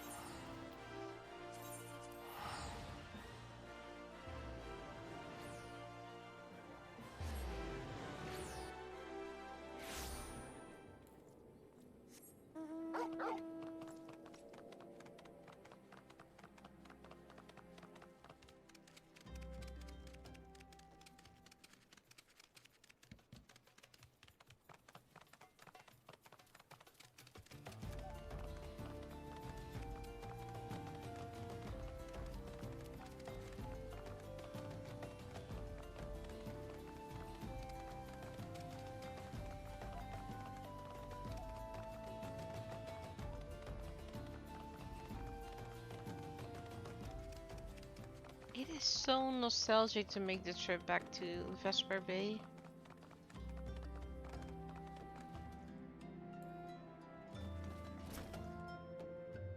Some people let fame swell their heads, but I believe yours will remain in proportion and firmly attached to your body.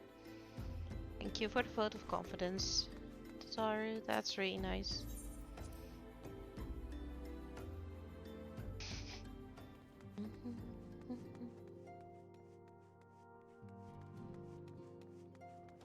Okay, they are in the same configuration, so no updated dialogue.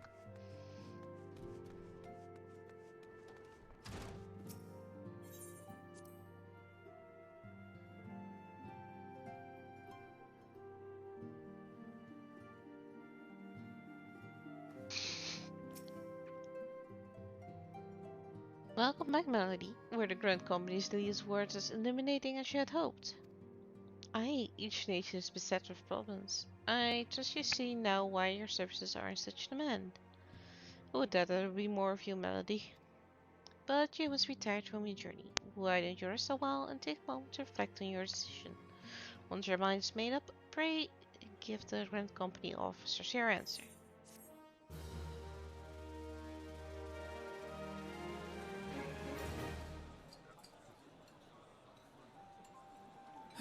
The gods only know what grand company our adventurer friend will keep.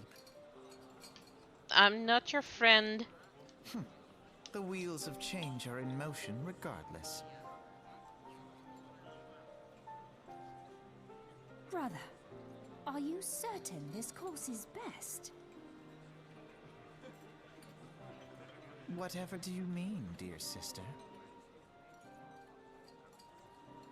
The so-called remembrance ceremonies were little more than standard waving rallies.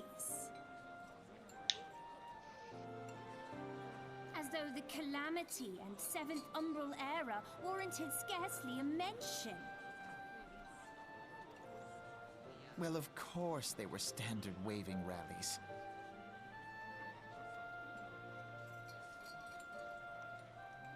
Since you are so observant, mayhap you noticed what mention was made of the Warriors of Light? None. Don't be so condescending to your sister. I suppose they must have forgotten the heroes who spared Eorzea a fate worse than the Calamity? No, dear Alisaie, they haven't forgotten these details. They have elected to omit them. Deep are the wounds the Calamity inflicted upon Eorzea. So deep, in fact, that the realm still bleeds. Needless to say, the beast tribes and their primals do little to alleviate the pain. So, the task of salving Eorzea's wounds falls to the Scions of the Seventh Dawn, with a little help from our friends, the Grand Companies. Remembrance will yield no remedy. If our world is to heal, we must put the horrors of the Calamity behind us.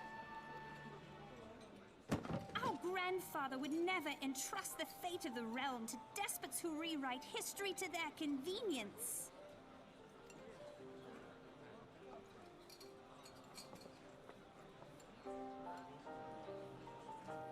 There must be another way to cure what ails this world, and I mean to find it. You are most welcome to try.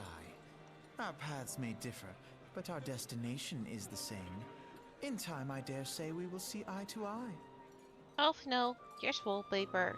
Please be quiet. I should hope so. My lady! We are to escort you! Hope does not come into it. We share the burden of this fate, dear sister, and will prevail together or not at all. The salve will serve not only to close up our present wounds, but prevent old ones from opening anew.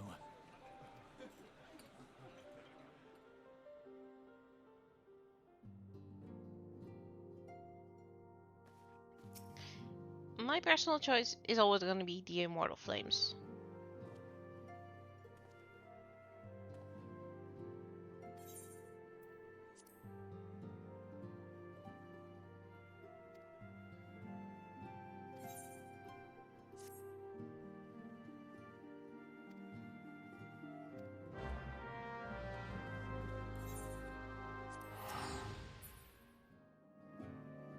I've been a part of the Twin Adders for a while, but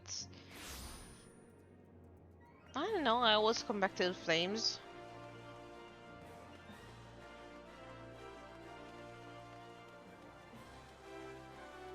Also because they're very, very convenient next to the Evia, right? Helps.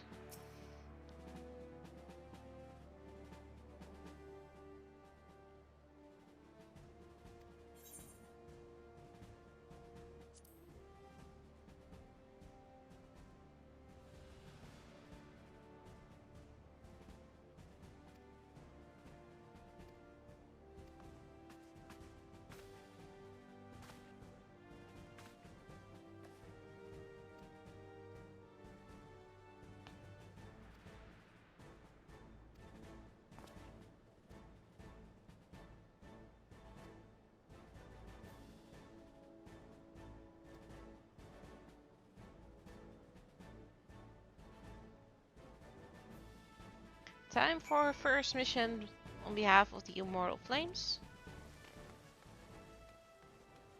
We have to go to Horizon, which is pretty close by, but the fastest way is actually to just go and hop with Ephirites to the Gate of the Sultana and go from there.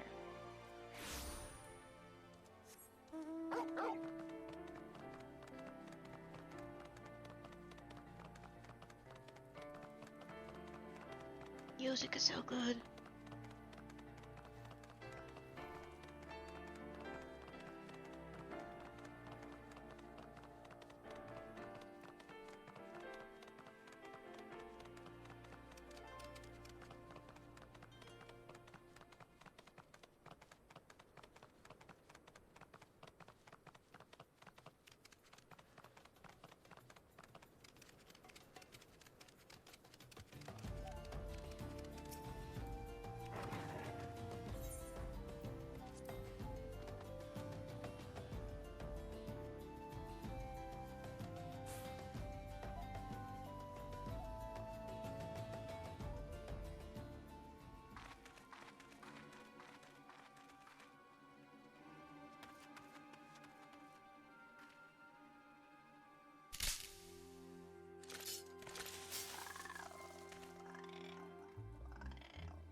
He is wary. He's good.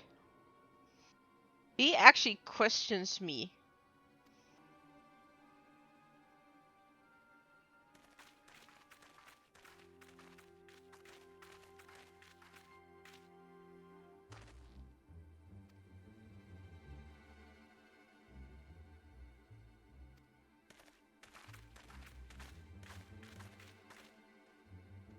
He shouldn't feel sheepish about it. Like, he actually has some common sense.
I love how conjurers just have a twig in their hands. It's so intimidating.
the shit? What the?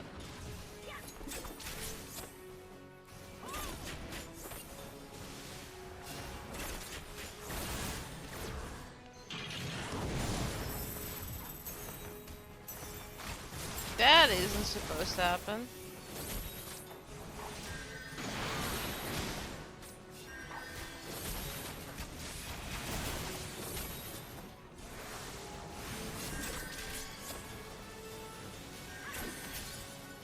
Hey, don't run away.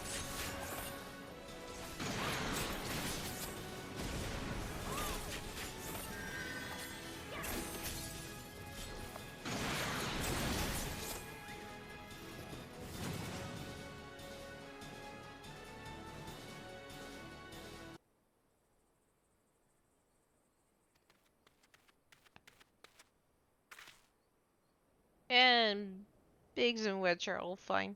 Biggs and Wedge are recurring names in the Final Fantasy series. Uh, almost all have it, like they all almost have a Sid, so yeah, it's nice to see them.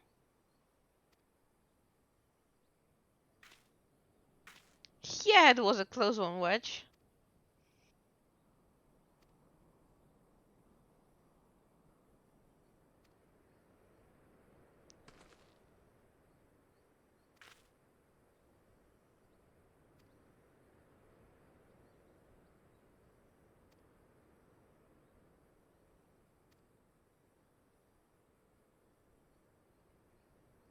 It's all fine, Biggs. I get you. I mean, I wasn't in uniform, and you had no idea if I was friend or foe, so. And you use your common sense, which is not very normal or common anymore, so.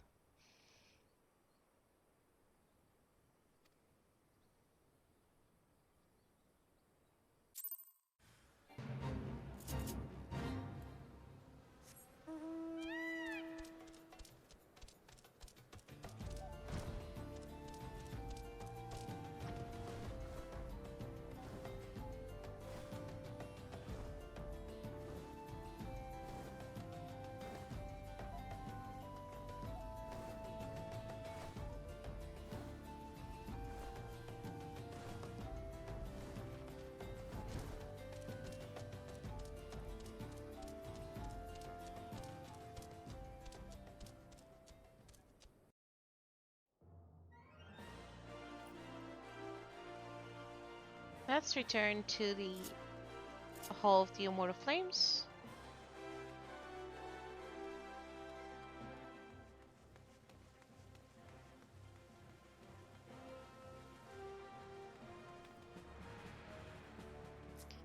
There's somebody dead over here, huh? Well, have fun.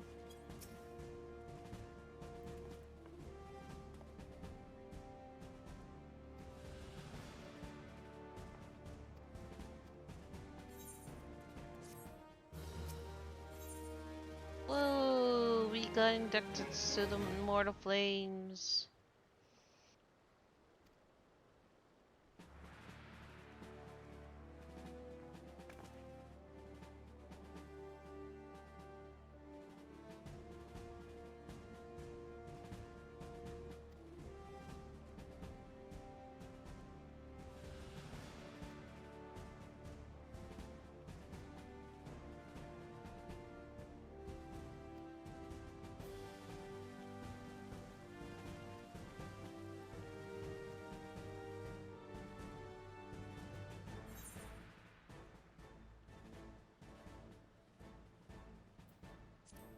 I'll just say this.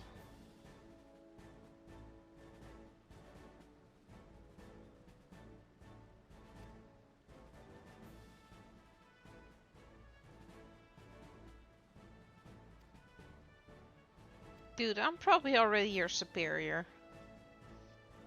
As a flame captain.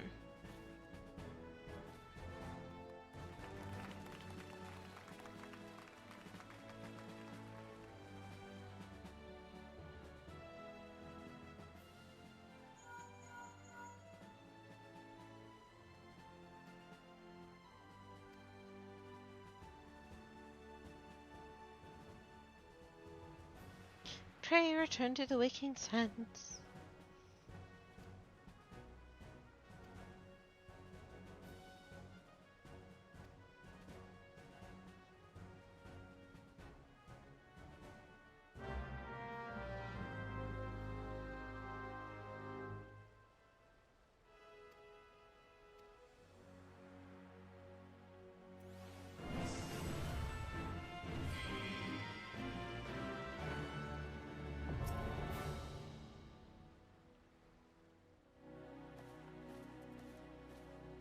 And we're going back to Horizon.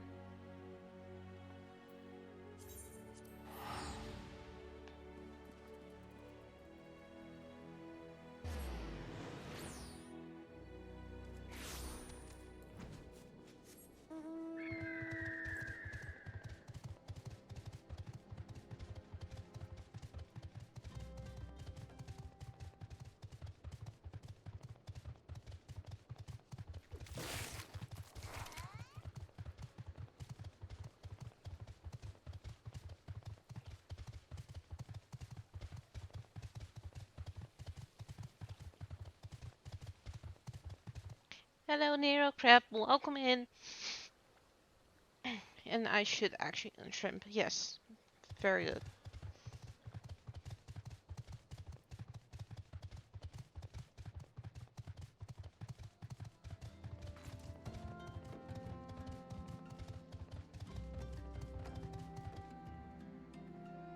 I'm meant to put up the tent for my cat. Because she wants to sleep next to me.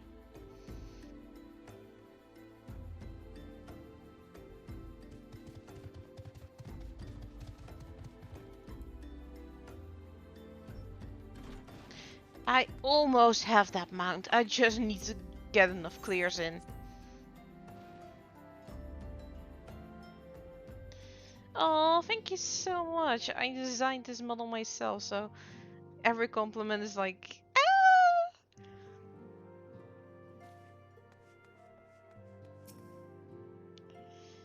Let me see if I have this right. You're an adventurer who's a scion and a flame.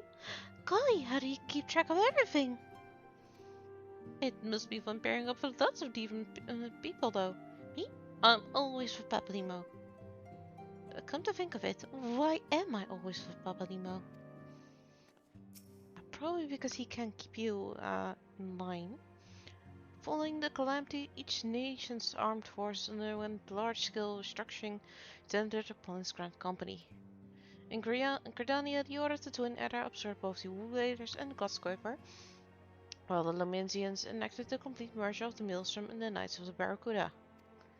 As the odd nation out, having made no notable changes to its armed forces, as before and in the spirit of the Sultanate, each entity retains a certain degree of independence.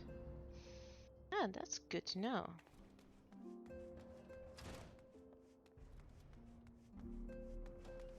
Ooh, there are new people here. Didn't we just see someone who looks just like you? Oh, Brent is your brother. That makes sense. I ain't seen either of them since the calamity. Didn't even know if they were still alive. But after running into folk who swore they knew me time and time again, I reckon they had to be somewhere. I've been traveling and peddling in the hopes I'd find me brothers ever since. If you see a fella looks at me, let him know Brennan's looking for him, would you? I will, Brennan. That seems like a good. Hey, you are from that party that had an unfortunate death. Have we met somewhere before? You must be quite the accomplished adventurer to be welcomed in these halls. Me? No one's ever expected much of me. And so far I've done a fine job of living down to their expectations. Ouch. That's harsh on yourself.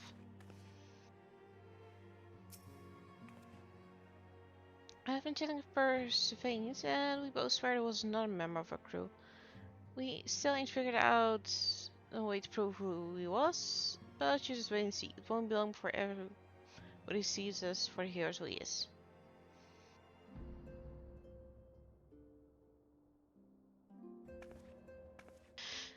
we will take a moment to stretch, drink, get everything we need.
I have a match I need to reply to real quick.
And we're back. We now also have a supplier here, which we can buy some stuff. I already have the scroll.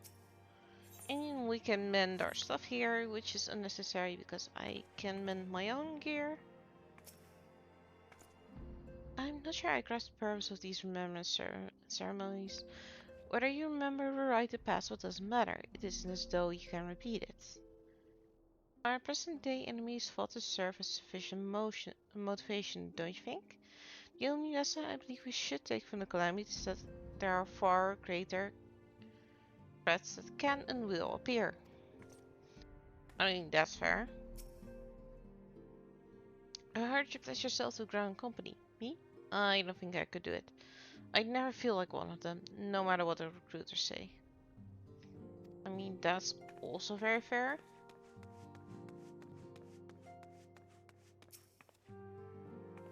We will continue to focus our efforts on investigating the primals. The Almaja are not the only tribe that has succeeded in summoning its deity. Fate shall be thy guide. When our purposes become one, once again shall our paths lead us here. Our city of learning is now naught but shadows. Ere the light of dawn breaketh, shall we follow whither the sun blows. Alright. Hey, it's Vanguards.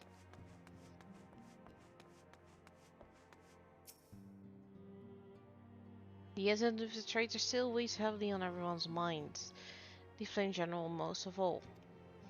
And although he cannot be expected to know what evil lurks in the hearts of every man under his command, the revelation is nevertheless a devastating blow to his authority. Even so, it's worth saying that you should not let the strategy color your opinion of the man. In all my years working with the Flame General, I've never had reason to doubt his capacity to lead. I believe you, Fancred.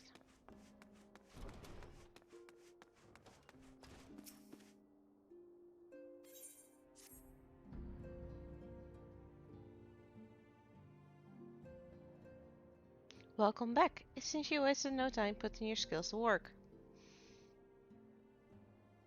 How do I know? Why, the recruitment officer called to regale me with the tale of your heroics. The pride in his voice was palpable. We Scions are truly fortunate to have you with us, Melody. Now, when we last spoke, I said that I wanted you to meet some friends, did I not? Well, I neglected to mention that you have already met. But sorry, please show them in. This way, sirs. Hey, it's Biggs and Wedge. Thanks again for getting us out of the mess. We owe you our lives. But I don't think we've probably introduced ourselves. I'm Biggs. And I'm Godsman, spit it out, will you? Wedge, at your service. I am pleased to say that Biggs and Wedge will be staying with us for a while. Magic-driven contraptions such as airships grow ever more vital to the state of Eorzea. As a neutral party, we suggest that we Scions should service the keepers of this technology. Of course, for this we needed the knowledge of experts, and so we requested the assistance of Garn Ironworks, who very kindly sent us 2 of their finest engineers. Our happy family continues to grow. On behalf of the Scions, I bid you welcome to the Waking Sands. Again with the family, like people we just met like 2 days ago. Like every soul here, I love Eorzea. And I count myself blessed to have been given this chance to stand with you all and fight for the future of the realm. You don't fight! You're the paper person. You do the paperwork. Which is also very important. That's a fight I do not want to get into.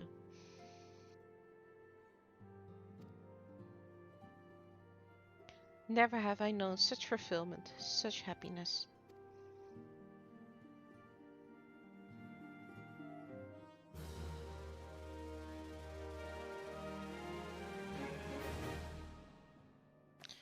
Well, I do think you need to get out more, but that's my opinion. Yay! We are gonna do self-management. Now, having set aside the formalities, we have a favor to ask of you. Urianger, have the documents arrived from the students of Baldessian? Aye, my lady. They arrived but recently. I have a déjà vu.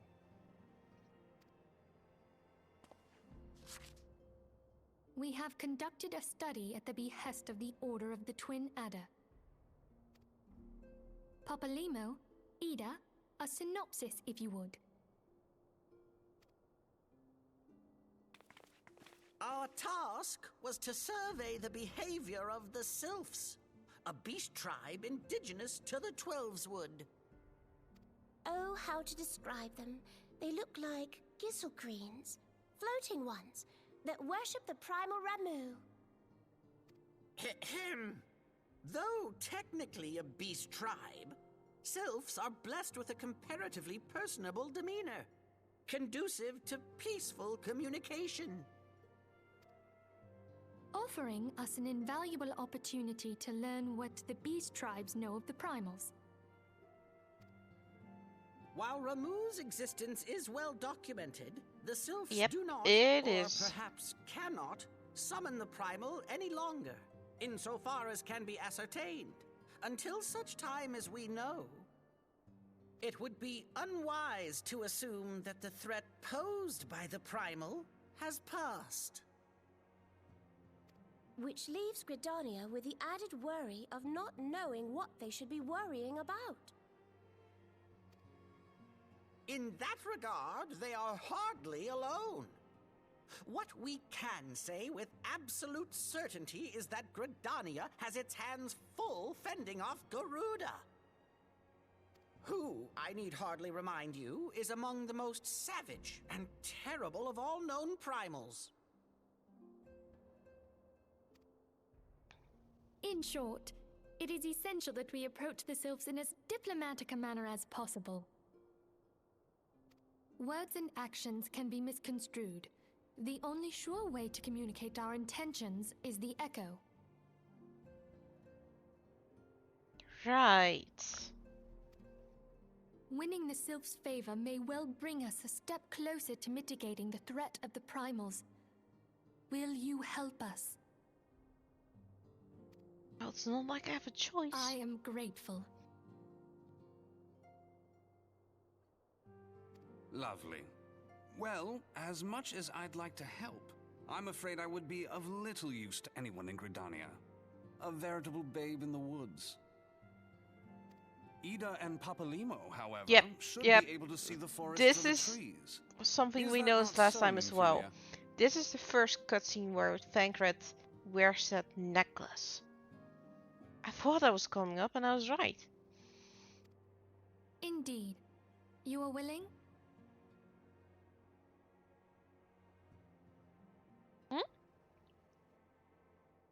What freaking guy? Yeah, but when we were outside just now, he wasn't wearing it.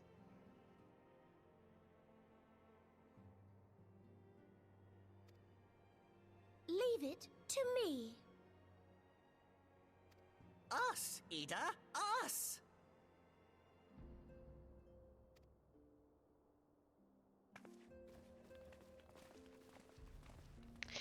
Yeah, alright, fair enough.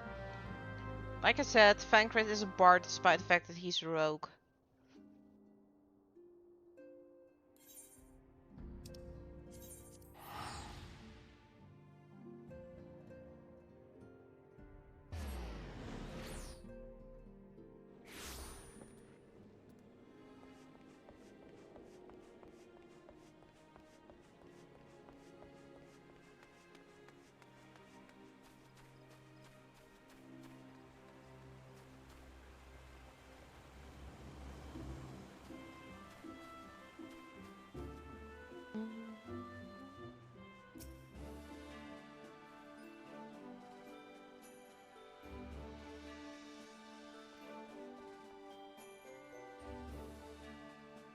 What brings us to the other's nest? Oh, well. You're just shouting by reason.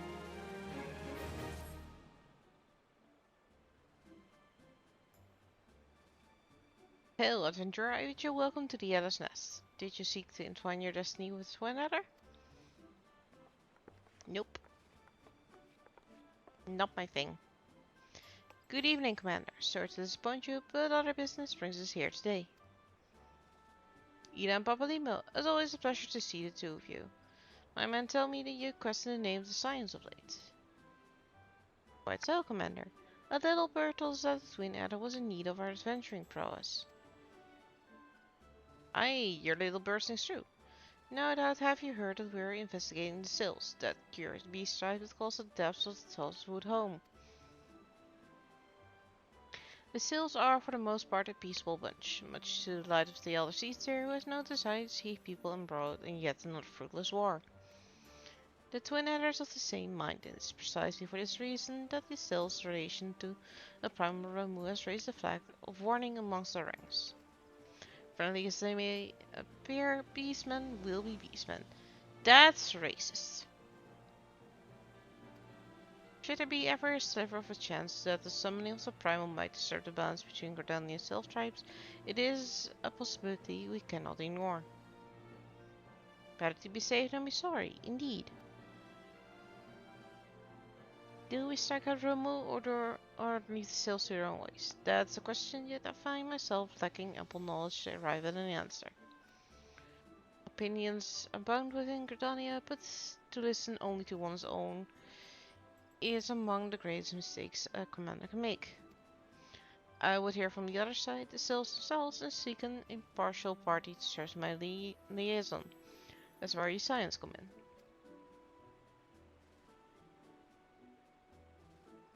The Sales little souls remain untempered, and have held many a conductive dialogue with our people.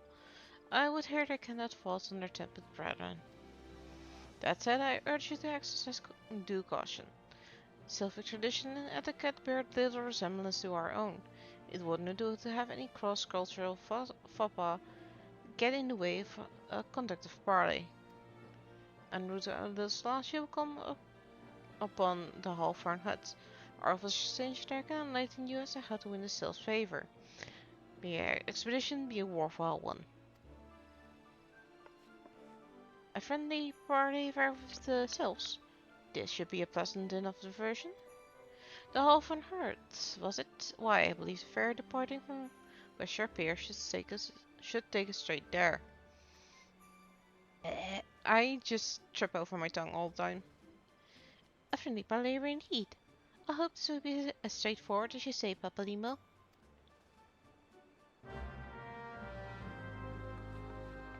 It's mostly because I sprinkle all these older words between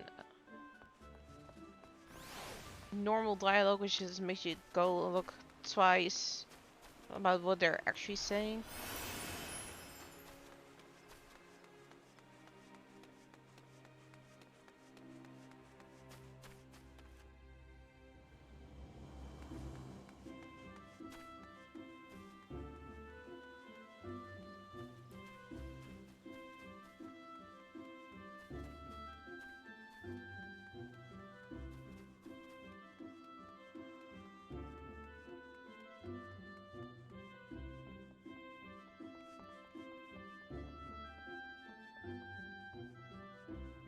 Okay, that was Mothman.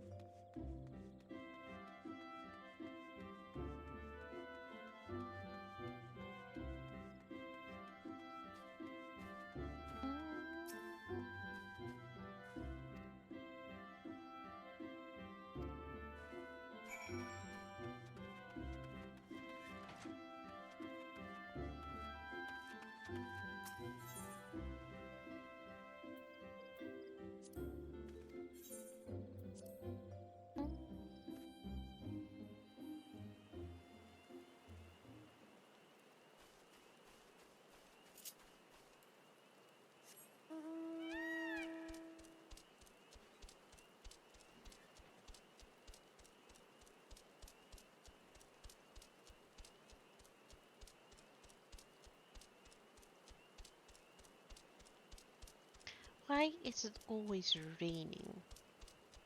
That's my question.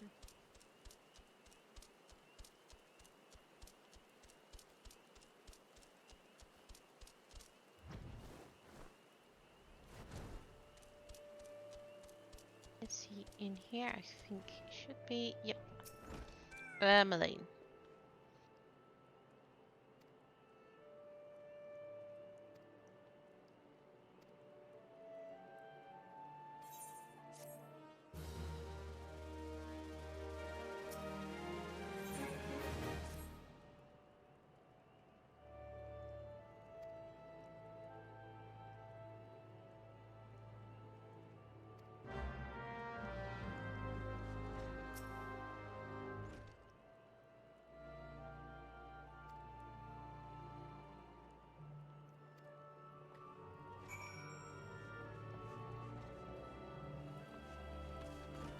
We're going around getting some information on the Sylph customs to not fall on our face.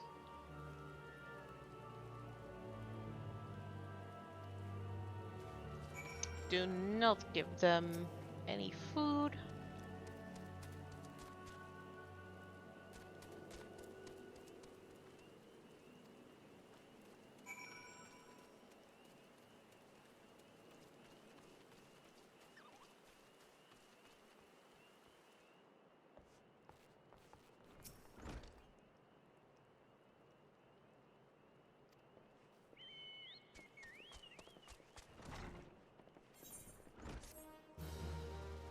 So to greet a Sylph, you have to dance.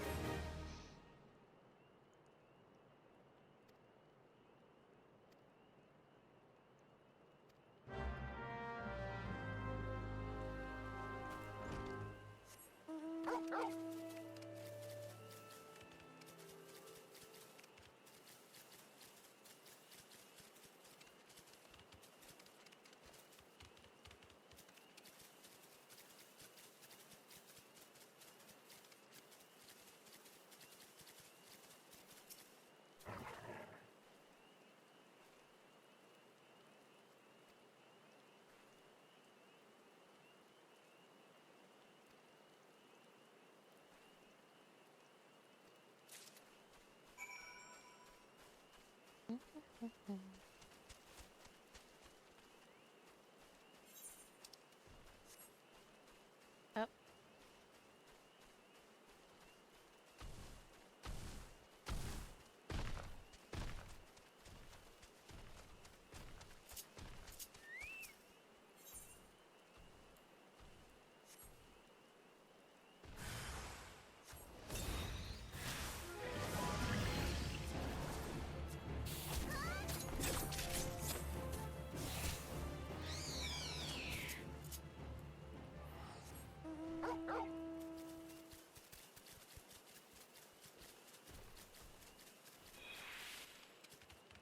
It's funny seeing a sprout going through the same thing you're doing.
Here.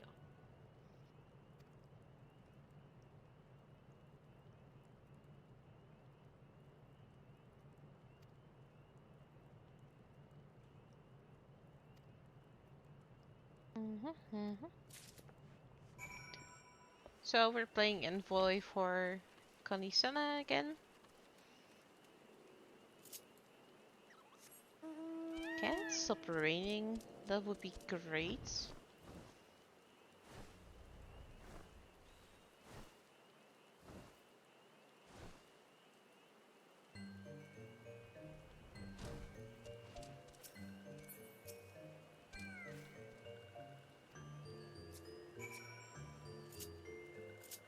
Oh boy, here we go.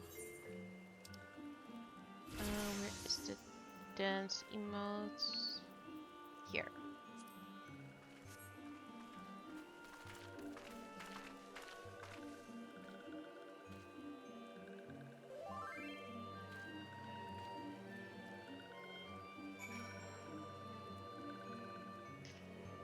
Oh, you know that I'm not supposed to react.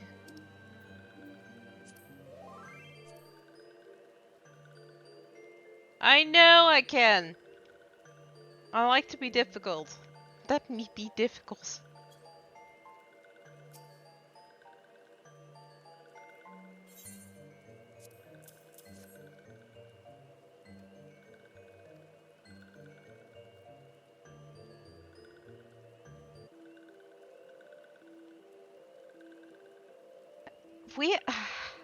How long have we known each other? 2, 3 years and you still don't know that?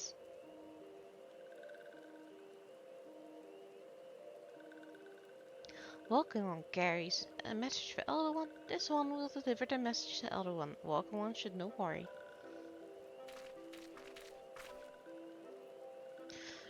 Well, now I have you acknowledging it. I like to be difficult at times.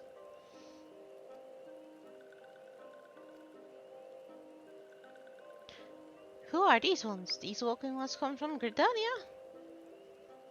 Walking one became a dancing one and brought milk fruit, but walking one tricks this one. This one does not like tricks. This one will speak no more. Elder one is busy. Walking one should go home. Go home, you say? But the silver little slut have always welcomed redundant envoys with open wings. That little Caribbean melody there is an overpiece penned by the elder sister herself, so you would refuse us? This one's reason, no business of walking ones. Elder one has no words for Gardania. Walking ones waste everyone's time. Well, I never turned away at the gates. Whatever did we do to deserve such a welcome? Was Mandy's jig insufficiently jiggy? You didn't even dance! I'm as baffled as you are, but something tells me recent events have our self-flattery fans feeling uncommonly wary. It would seem more of no choice but to ask around and see how I might earn their trust.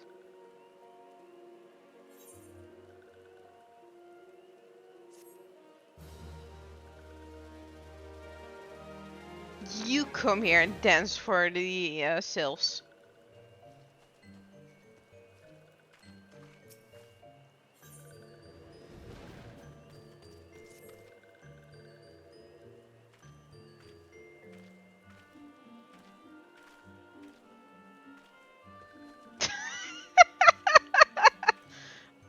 Is that the race-specific dance for Aura?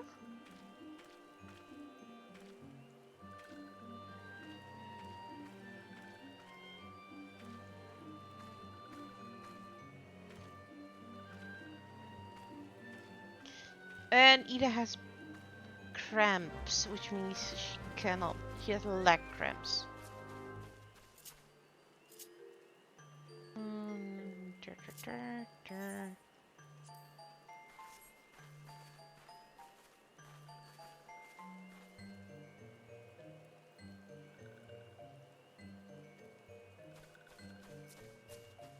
You can keep your weaving secrets. That's fine.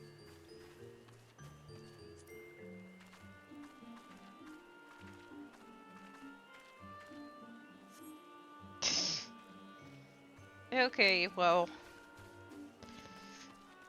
won't be seeing that anytime soon unless I ask Libby to do it for me.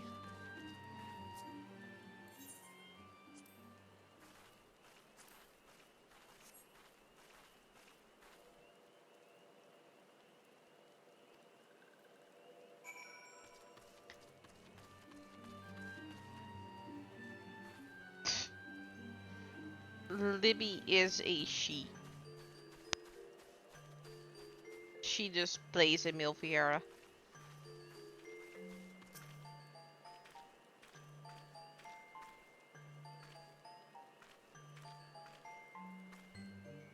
Of course, you've just recovered from the leg cramps.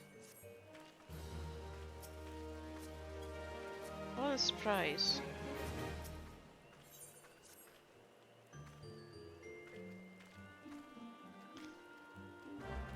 Why do I have to do everything?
Okay, done.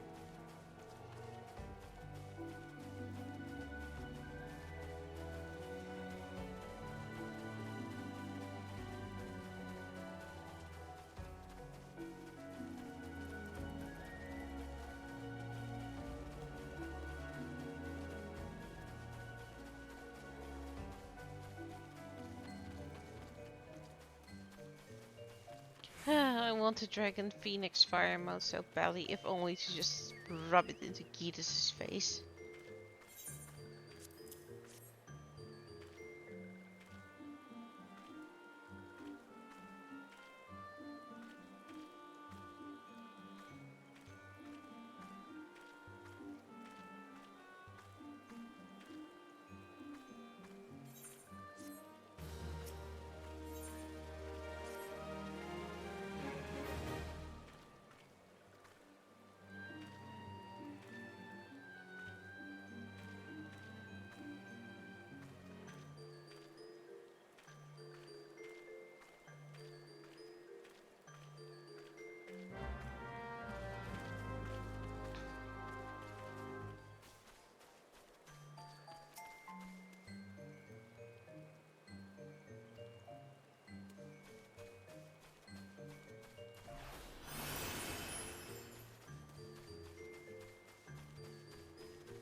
Don't assume, always confirm.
Dancing on is going to look for Steel Walk.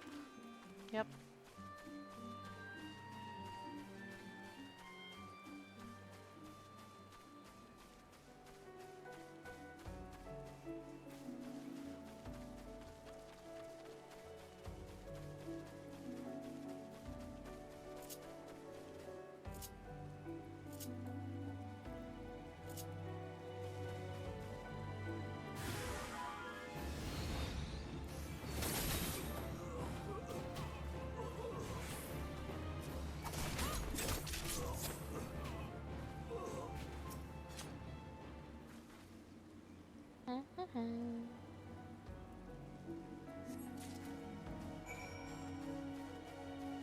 Alright. Soon we should be able to talk to the Elder, right? Right? The answer is of course not.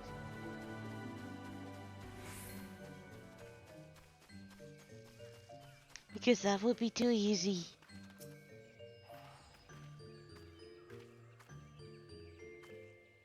I mean, if the forest is your home, that's pretty big, yeah.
Something. Yes, here's Cluxio.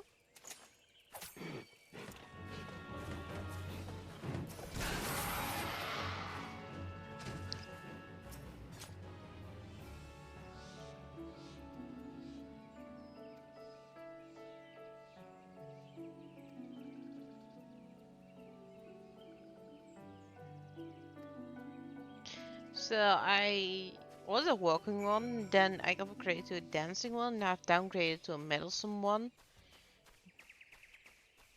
What's next? I'm intrigued.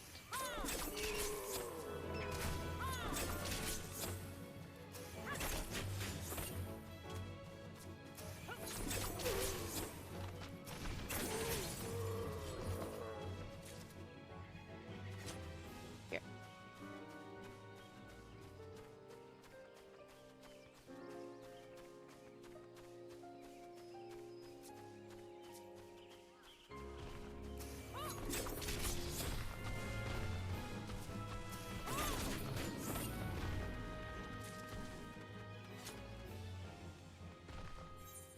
I went the other way. Oops. Wake fly should do it.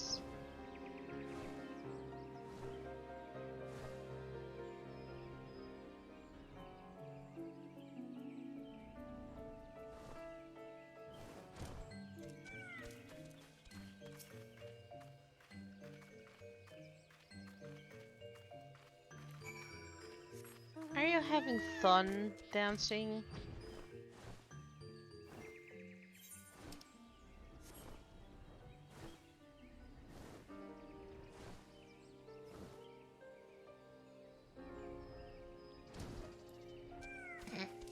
Well, as long as you're having fun, it's all good.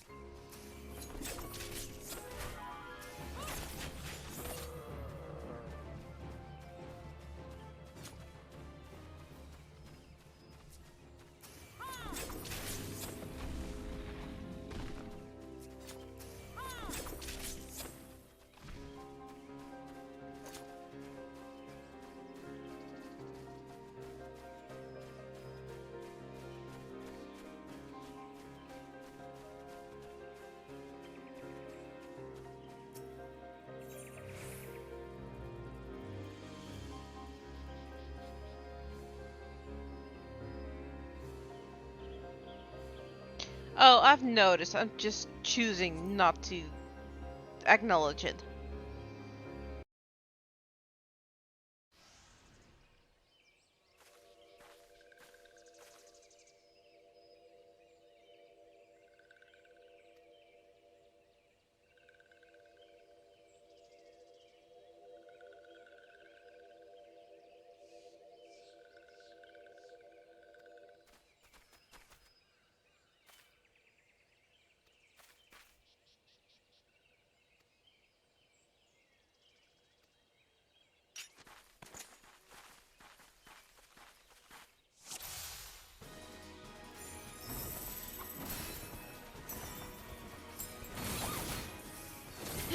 I have a second AoE attack. Oh my.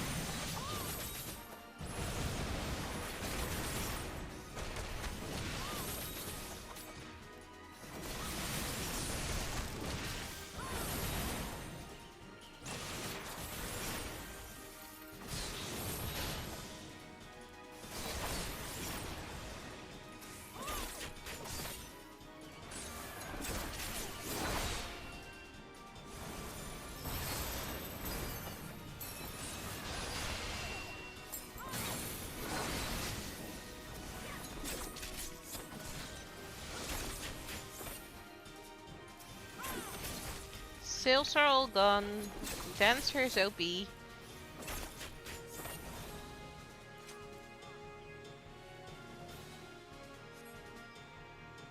Well, that went by quickly.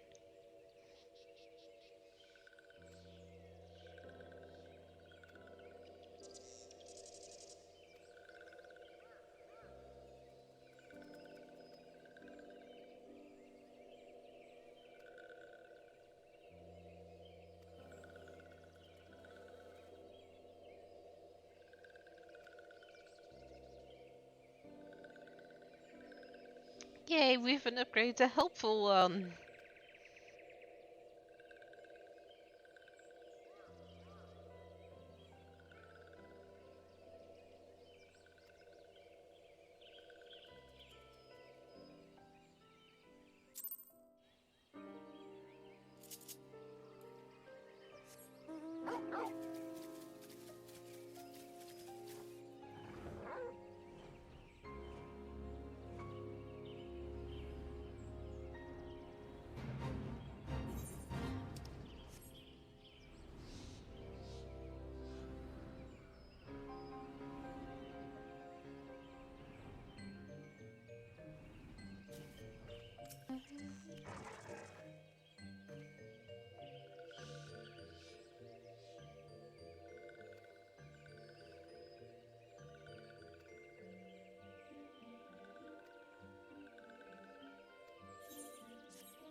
Yay, finally we're going to the other one.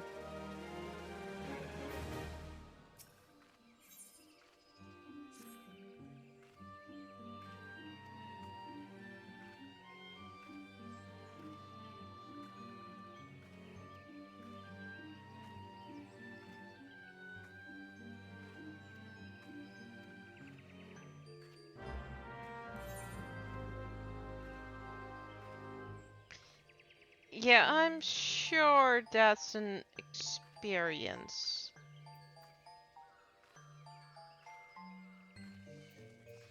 I'll go to Camp Tranquil.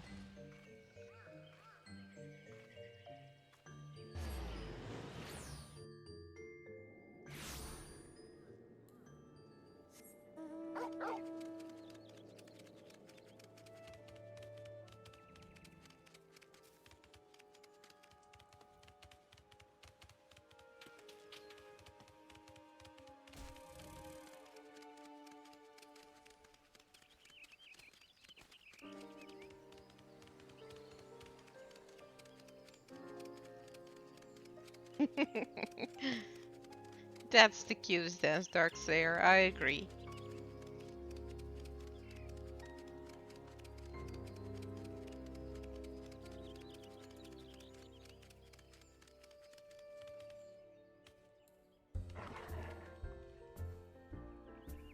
Oh, I should have gone to New Gridania first. Oh, I love it when I don't pay attention to the actual quest objective and I just go like what I think is correct and isn't correct. It's great.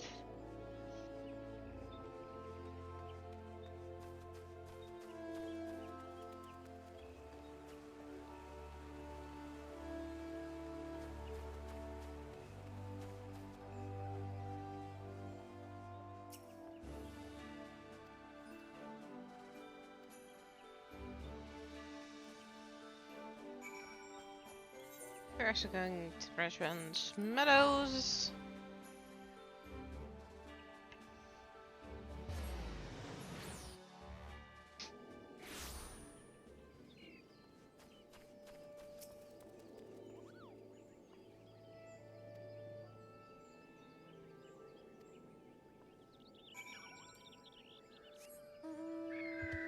And now we go to where we are supposed to go.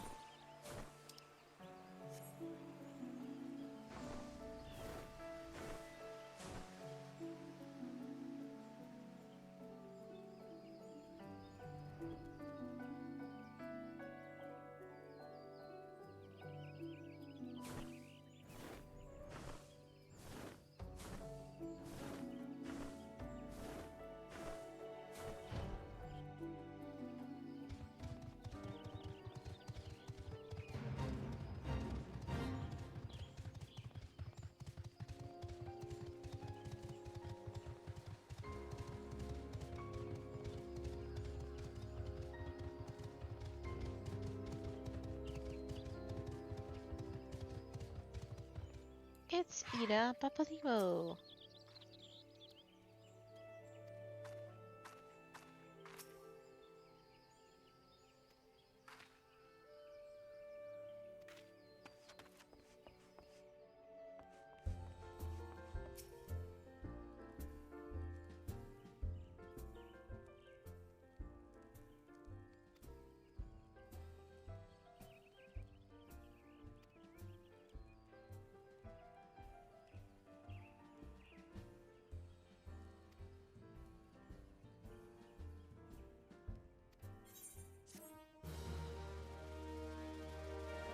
But first...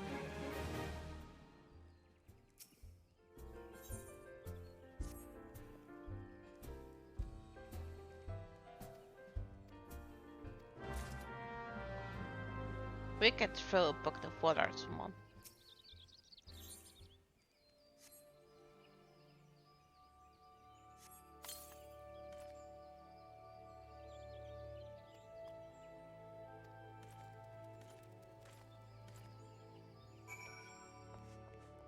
That was fun. Can I do it again?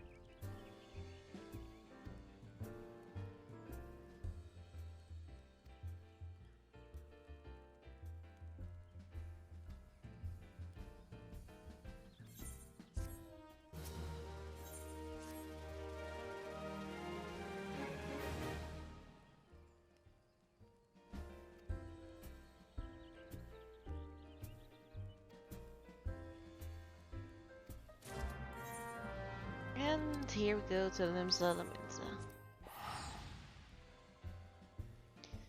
It's a lot of work for Warrior of Lights to be doing what they do.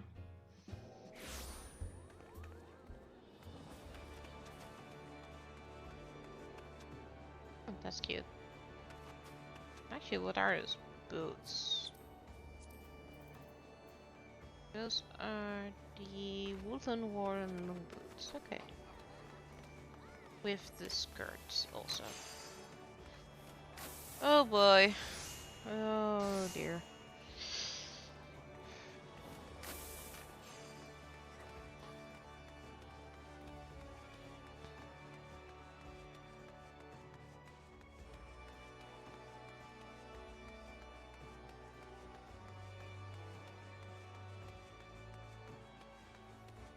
He was also on the vibe on the yesterday.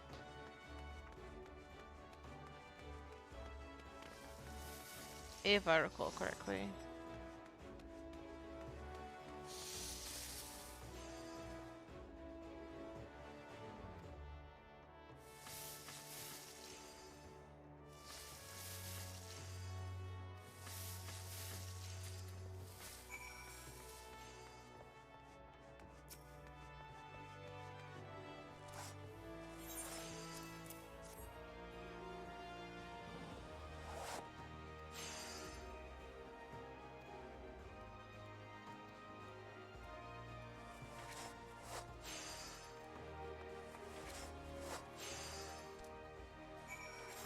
And the fairy dogs are all the way over here, so I'm gonna take the Ephorites.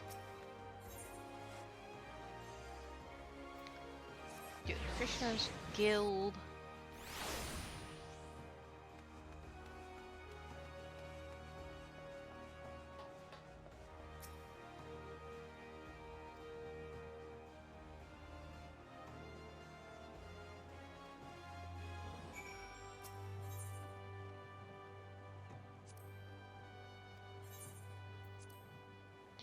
Just to find the elf, or the Sylph Elder, we have to go all the way to Limsa Lominsa.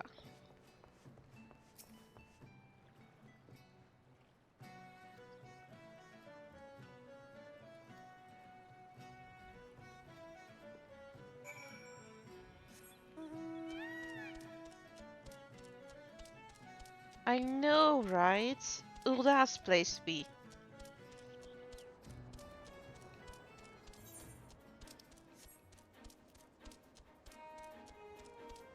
Although, to be fair, I spend most of my time elsewhere.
It's odd because this is the first time you're actually doing stuff in Nanoska, aside from the one dungeon.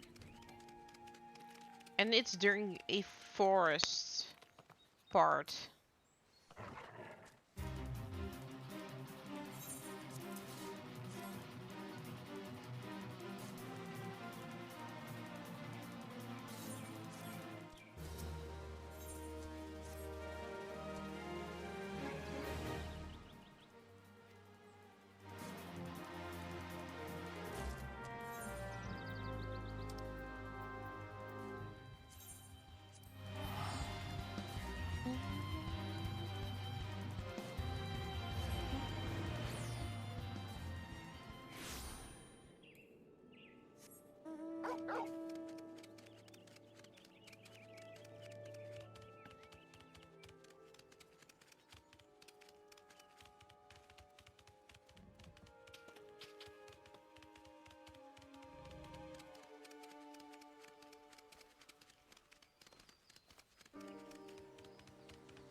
Tyrell was so much fun.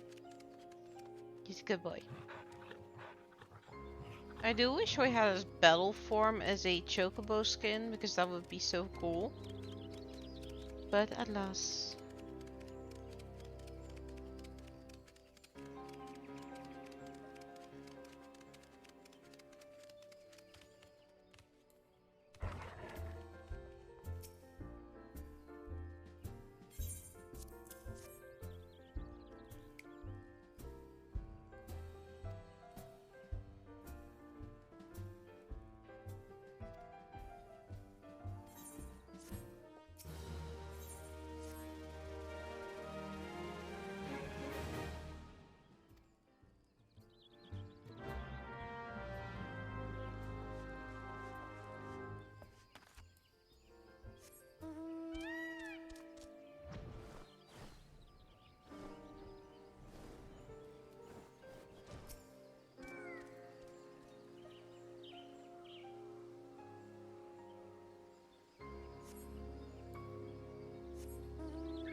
I did nothing for that fate, by the way.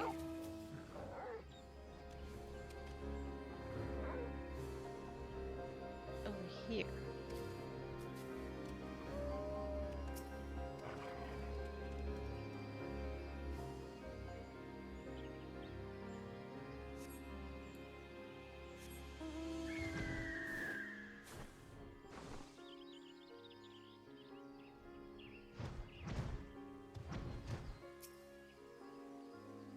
That's a...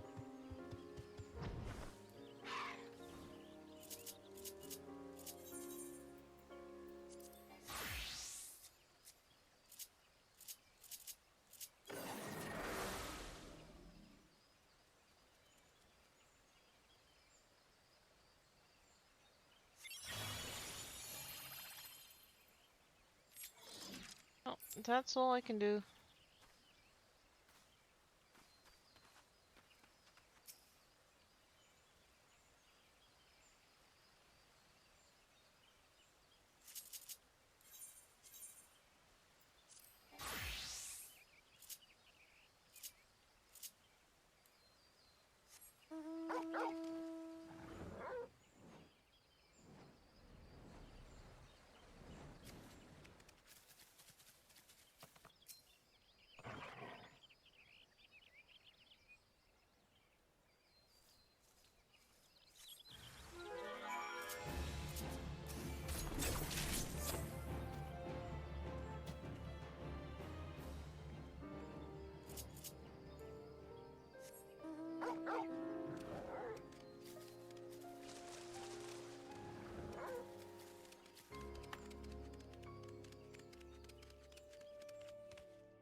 Yay! Second traitor!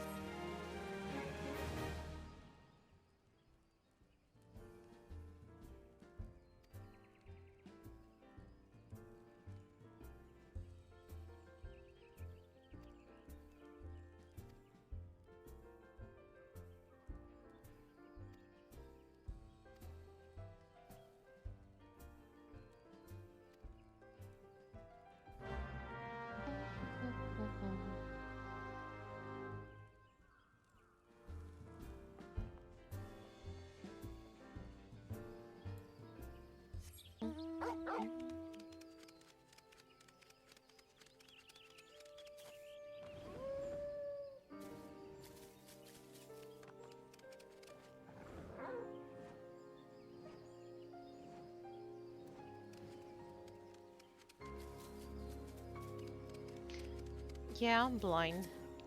You can say it.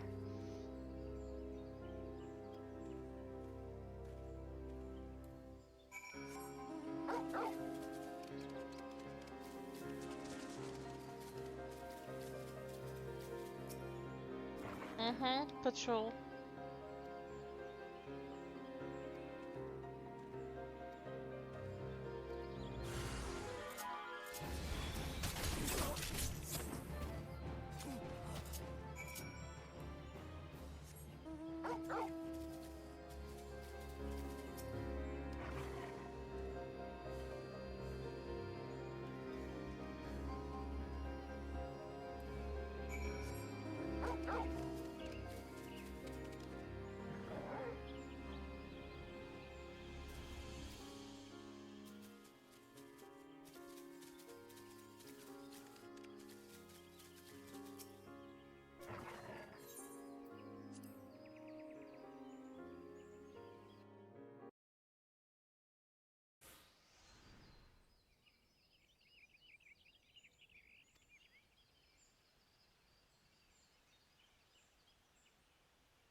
He called me a bitch. What a jerk.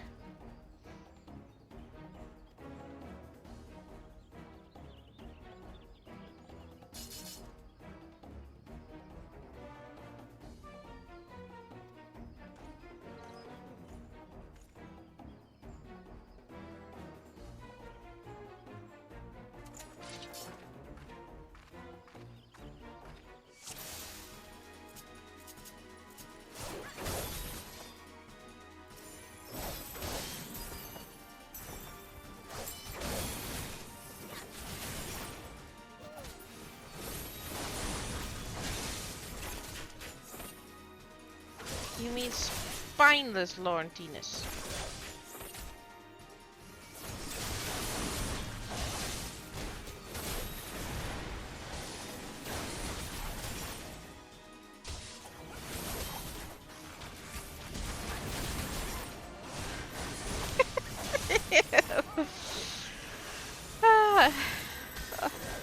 I love my ads. They're so great.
Uh-huh. I don't believe you.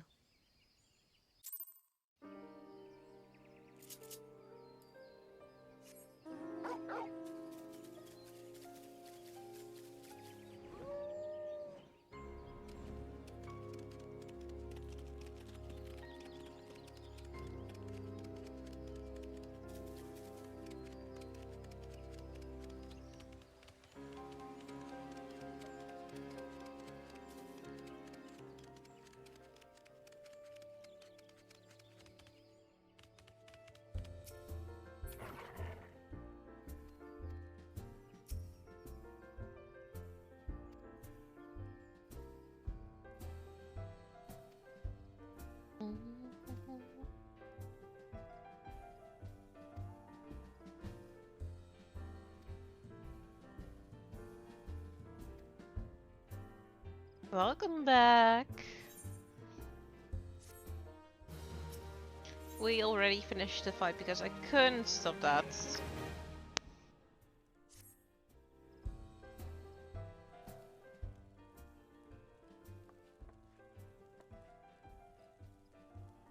Where were the two of you when I was out fighting, doing things, doing fetch quests? Ugh.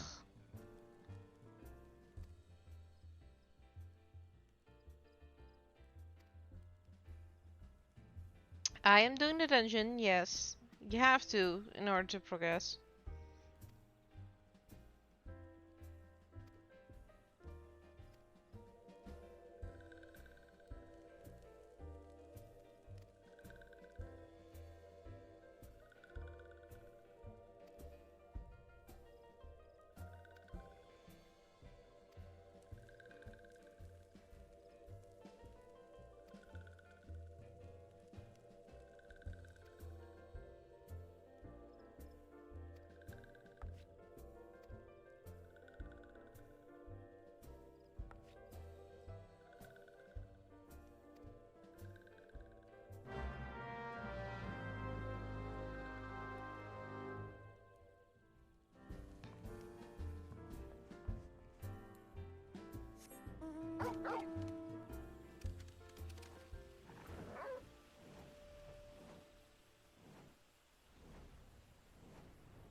It should be late enough if I queue for it with people that I shouldn't be waiting like 15 minutes. I could just do it with NPCs.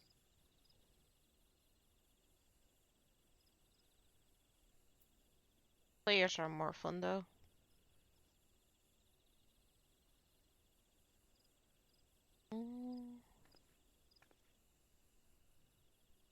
I'll do it with other players.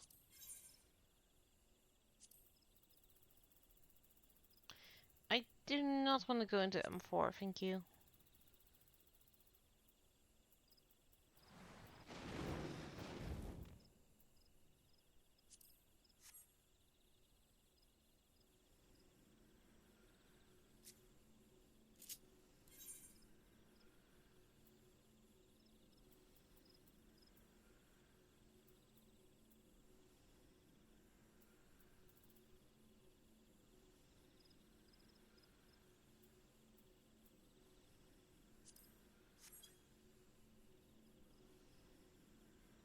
If you want in, send me an invite. Or at least tell me you want in.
no reason to go any further because this is the last pack.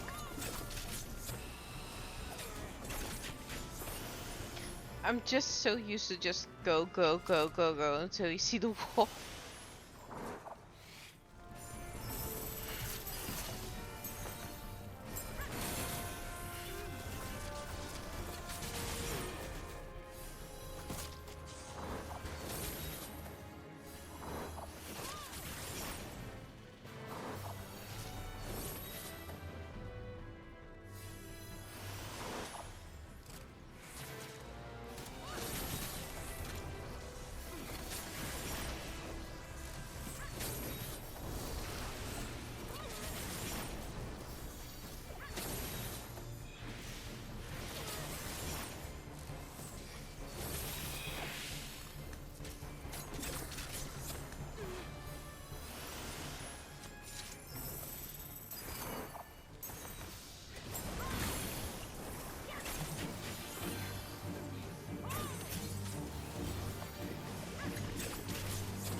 Adores.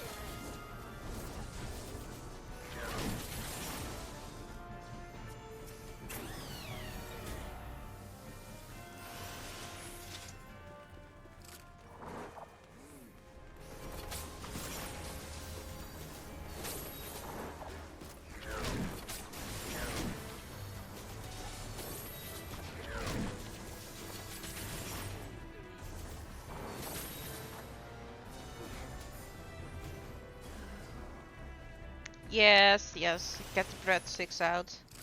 We need to work a few things.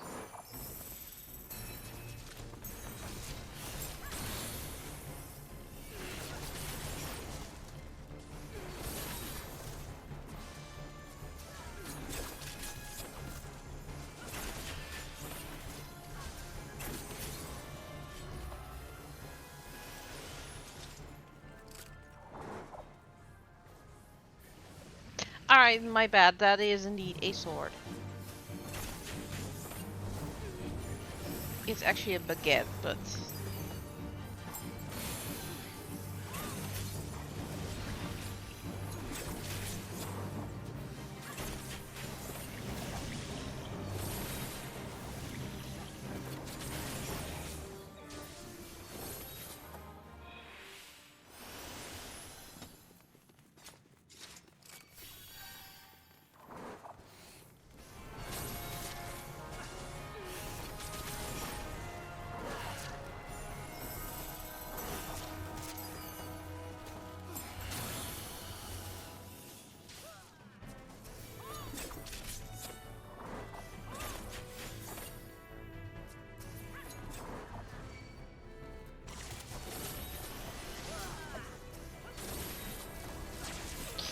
Oh, I remember still the old Total Rock.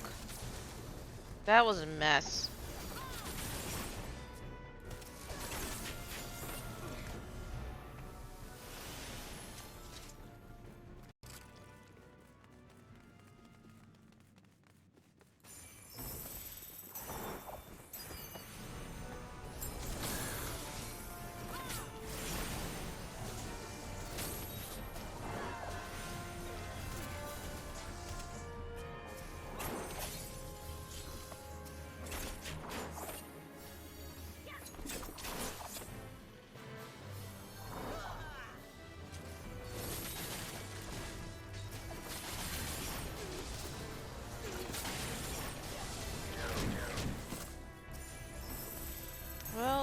heavy.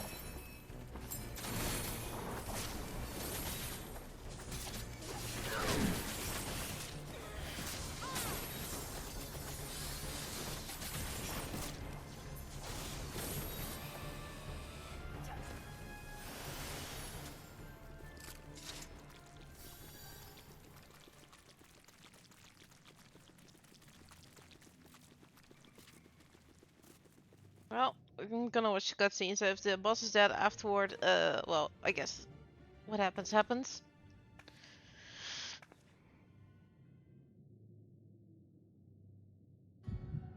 Darkness.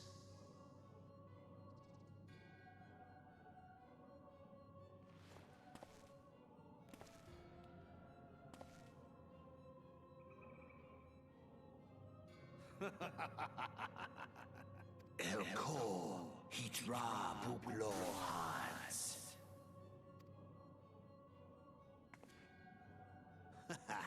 Seastagon Rajadorn. Thagon Welrog.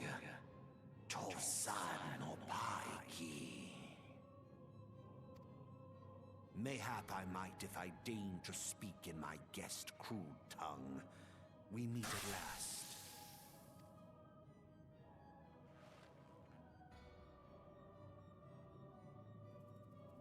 I am Lahabrea of the Scions, servant to the one true God. Yours is a most fantastical tale, truly absorbing. It is a tale to tell Eorzea's children before bedtime, and it will soon be dark, bringer of light. The Dark Minions. All that stands between this world and darkness is an irksome anomaly in the ether. The Echo.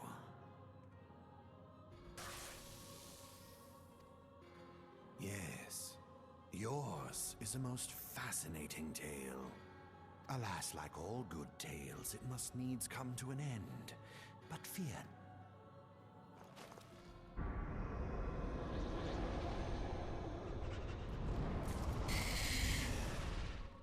Here, feel the presence of evil. Of evil. For the end of your tale is but the beginning of another. The tale of the crystal's demise.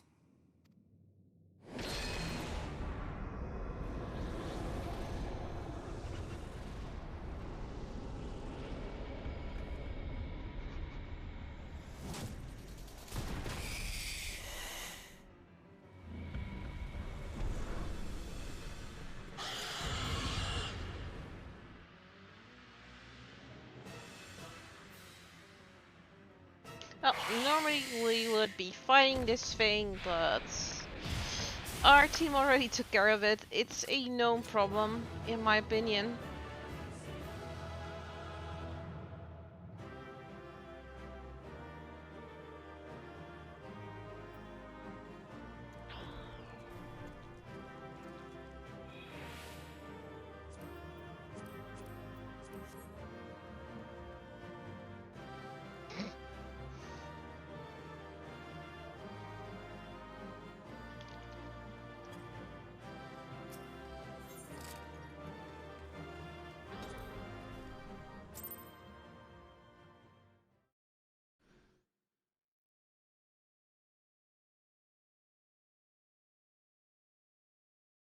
Because the cutscene is so long, you often miss the boss fight if you have to watch it. Well, have to is a big word. If you want to.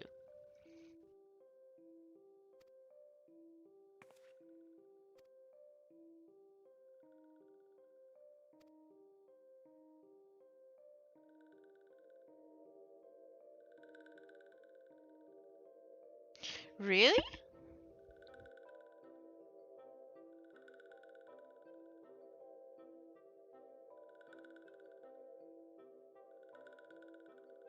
Wow.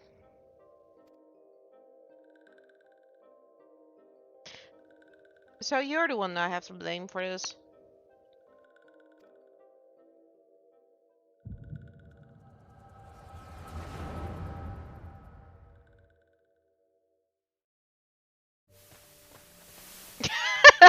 I don't care. I was aware that this could happen, and you know, what happened happened. It's all good. I actually find it very funny.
Oh, Nero's ego.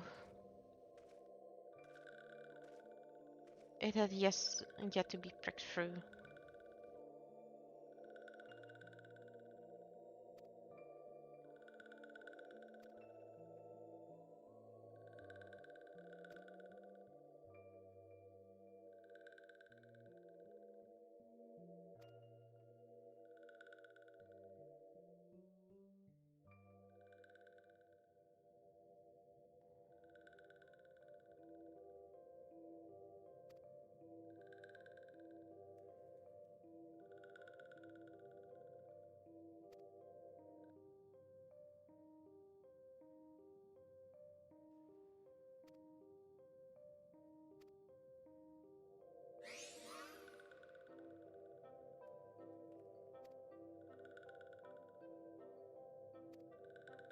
I agree. Let's get out of this smelly place.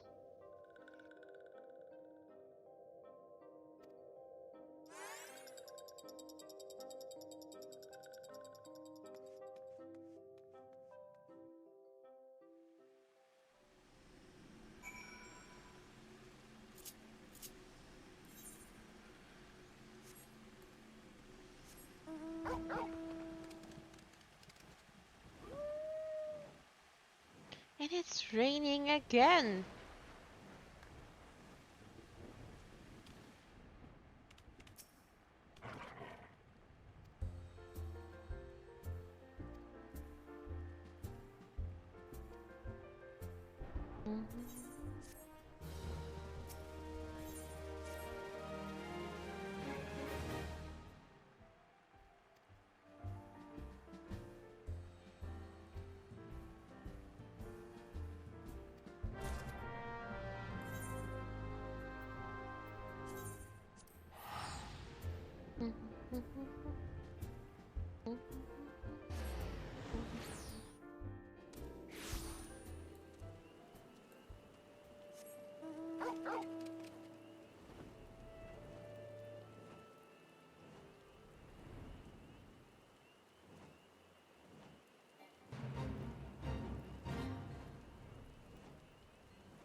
And finally, the peace talks.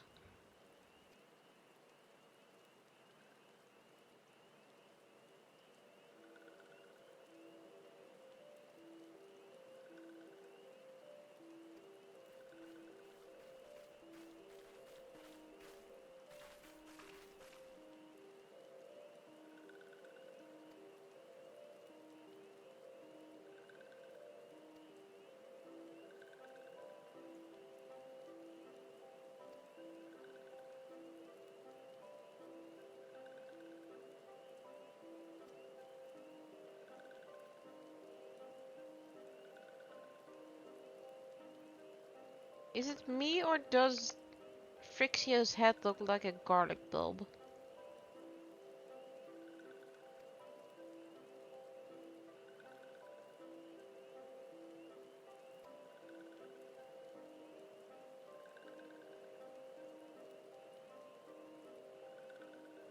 Your instincts are right. You should be worried about that.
At least the souls haven't taken offense to those two, which is good.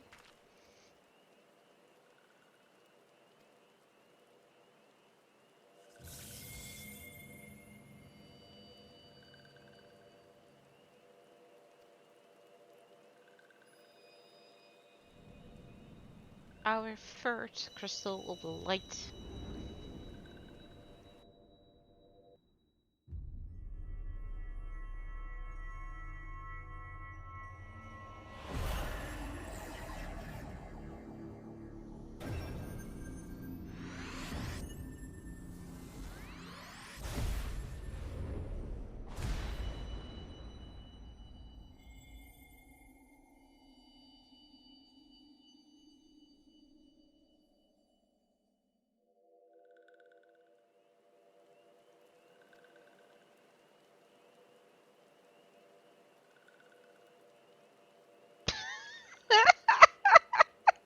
Circle Bahamut, are you sure you're the correct?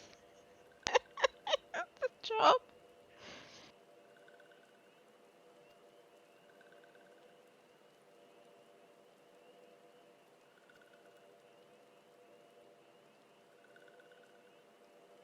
Yeah, I imagine it's the same circle, but...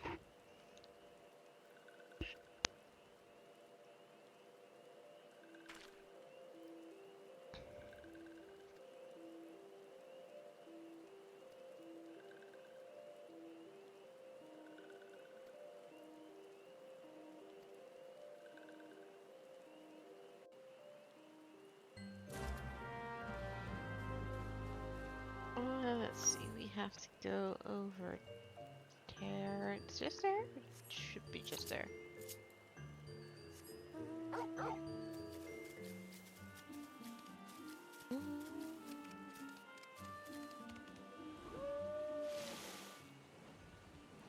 Good thing I'm on my mount.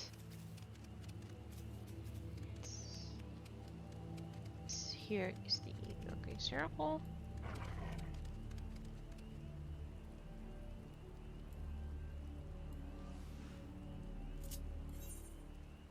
And look out this over here. Yep.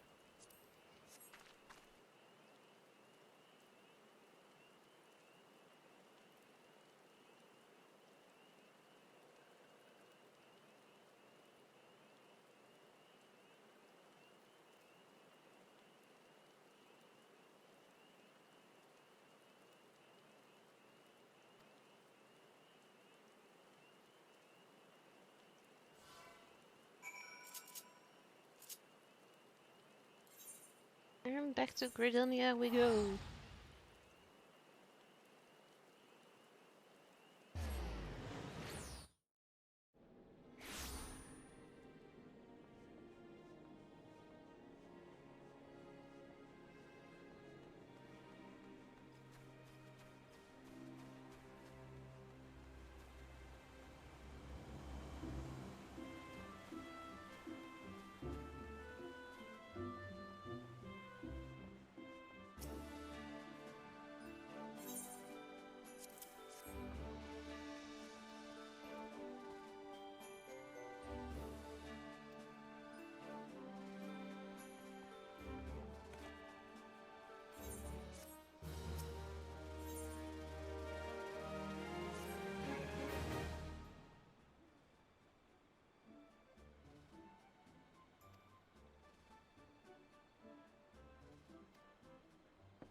You say her name and you invoke a call.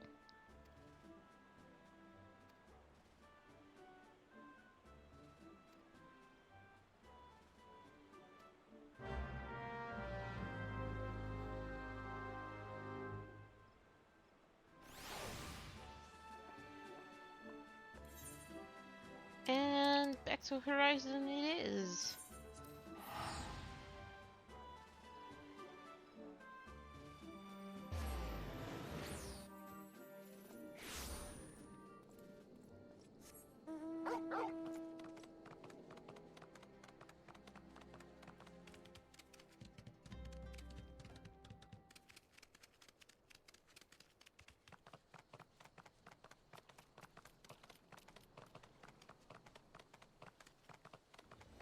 Ah, I thought for a moment there was something interesting, but nope.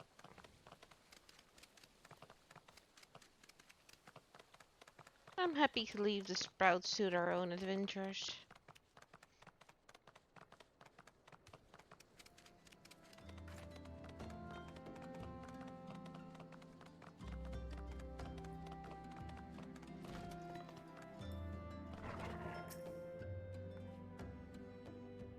Yay, I'm Tataru's favorite adventurer.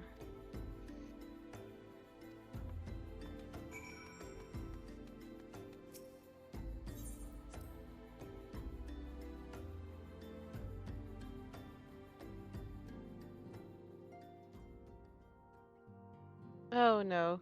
Oh no. Where's my wallpaper?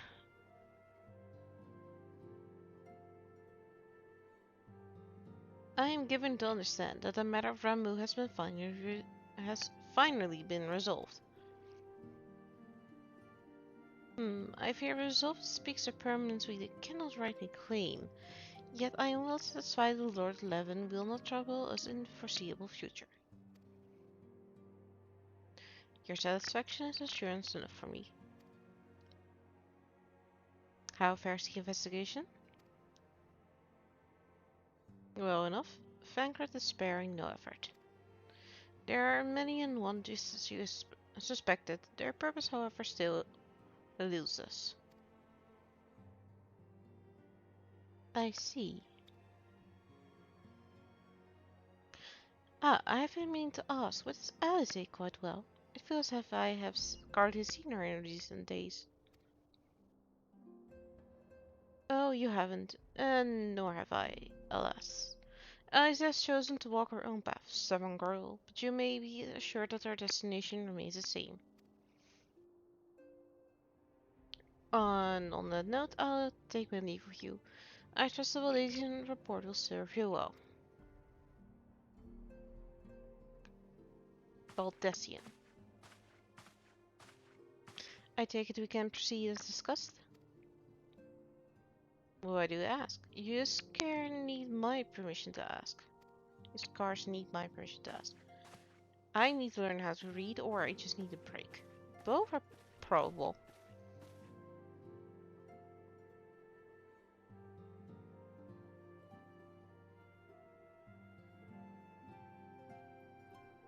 It's good to see you again, Melody.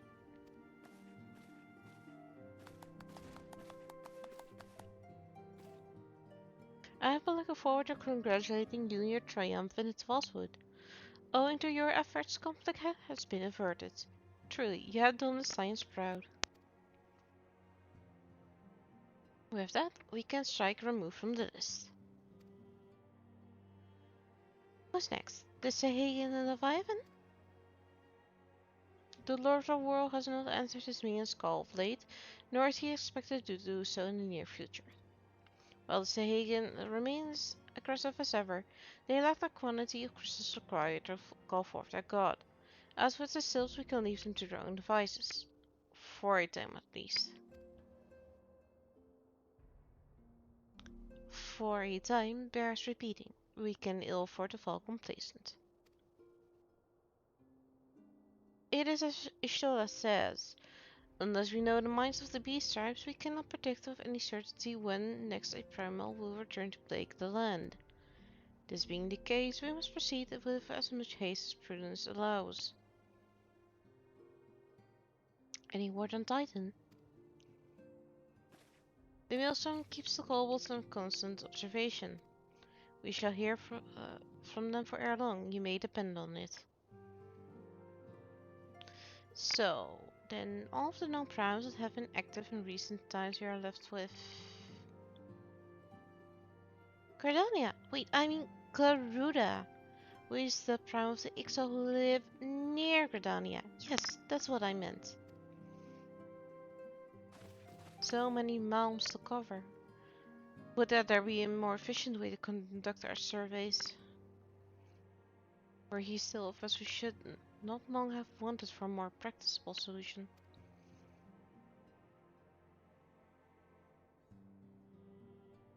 She's not wrong there. Where in the world are you, Chief?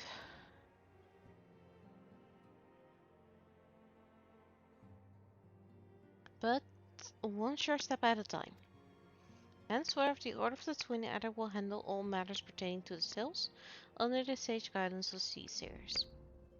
I bid you all enjoy a moment's respite. You have earned it.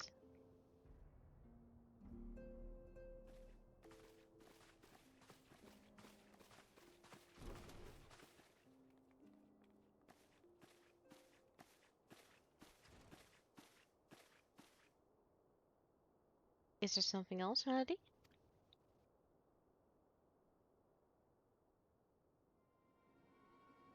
Beg pardon? A man named Dahabrea, sporting a red mask and robed in black. 12 preserve. Prior to the calamity, the Asians took great pains to remain hidden. Why would they choose to cast off their veil of secrecy now? Gods, this bodes ill. We must take advantage of the present dull and primal hostilities and investigate this Lahabrea. Learn all we can of him and his designs. I try to think. Eek!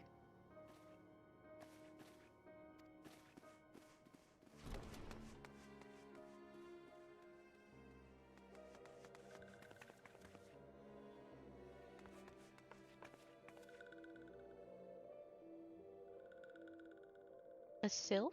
A fennel?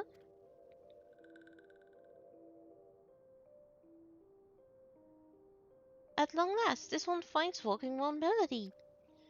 This one is most dependable of these ones. It's sent by Elder Frixio to help walking ones. This one is called Neuroxia. This one comes as a friend. Let these ones be friends.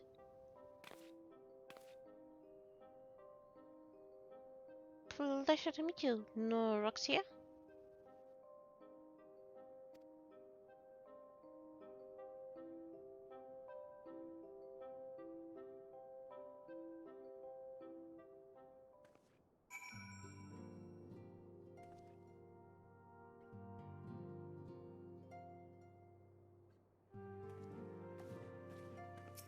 What are you sitting here all pitiful for?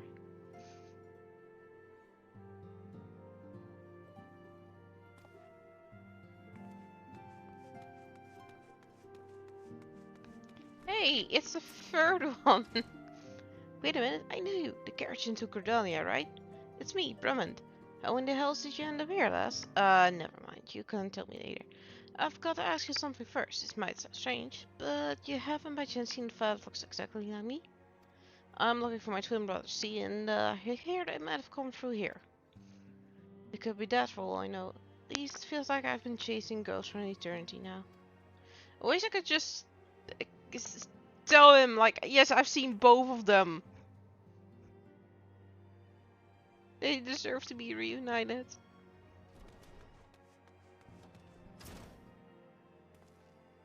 Greetings, Scions. I come on behalf of the students of Baldessian. You might address me as alive. Is there some reason you are still here?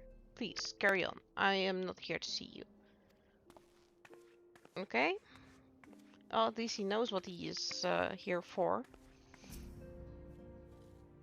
People in masks cannot be trusted, but Vix and I wear masks all the time while welding.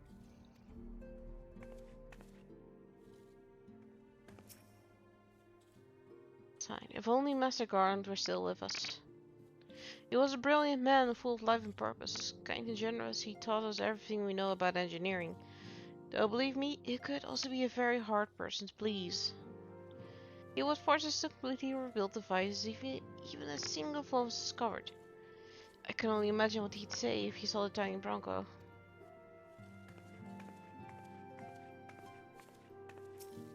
He found an audience to talk to. Now, so the import of the broken staff within the solar. It fell from the grasp of the Archon Louisois, the man who, in his abiding love for all Eorzeans, shielded us against the storm of the calamity. The stars wheel across the heavens and the skies brighten once more. The survivors gather and ignite the fiery dawn to burn away the glamour of shrouds. Ah, but Destiny, thou art beautiful. I'm starting to wonder if Zorta has to prove who he was. I mean, maybe some folk would say Gunny and mate thanks for fighting to save yours and whatnot, but I reckon most would just ask what's been done for them lately, if not spit in our face for allowing Bahamut to blow up half the goddamn world. You are so right about that. There are two types of Almegans: fools who wish to fight back, but know not how, and cowards who have chosen to run from their worries. The young man over there is a striking example of the former. Me and the latter, or couldn't you tell?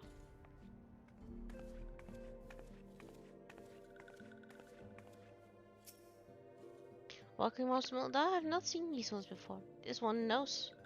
Still, must Walking Mouse make such screaming sounds when seeing this one's face? This one cannot get a wink of rest. Look, Norexia, I understand it makes no sense to you, but you must try to be more discreet. Years ago, a law was enacted in our right. Please, just me stay out of sight. Norexia, both wear a mask. We're going to get along famously. I just know it. Yes, I'll quickly do a hand trade.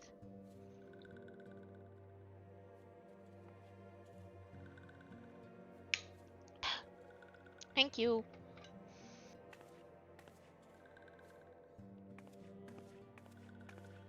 Hey, he's back.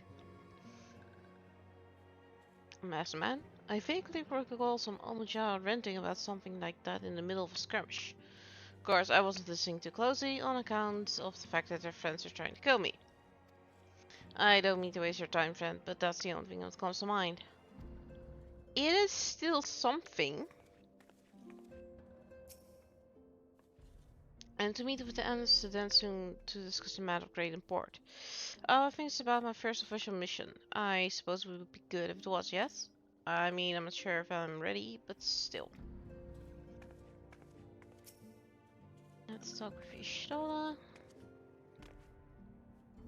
As you have doubtless witnessed in your travels, the lights of yours are grasping under the pall of suffocating darkness.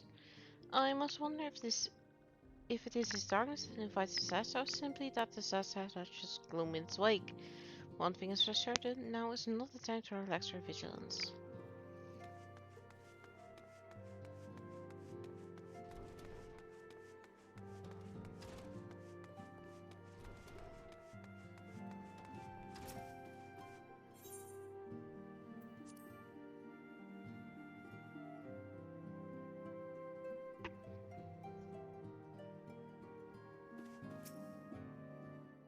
Yes, the target is ready to express her fright as she is to express everything else. Not all of us are forged of the same steel as well, not all of us are forged of the same steel as you, I'm afraid. But it takes all kinds to make a family, and it pleases me to know and to see ours continue to grow. One by one, the people of Eorzea are beginning to unite, Melody, drawn to the hope that shines within you. Yet a darkness threatens to engulf this light. Never have I doubted the Scions' presence, but that I have grown so brazen as to carry out their work in plain sight fills me with a sense of deep foreboding.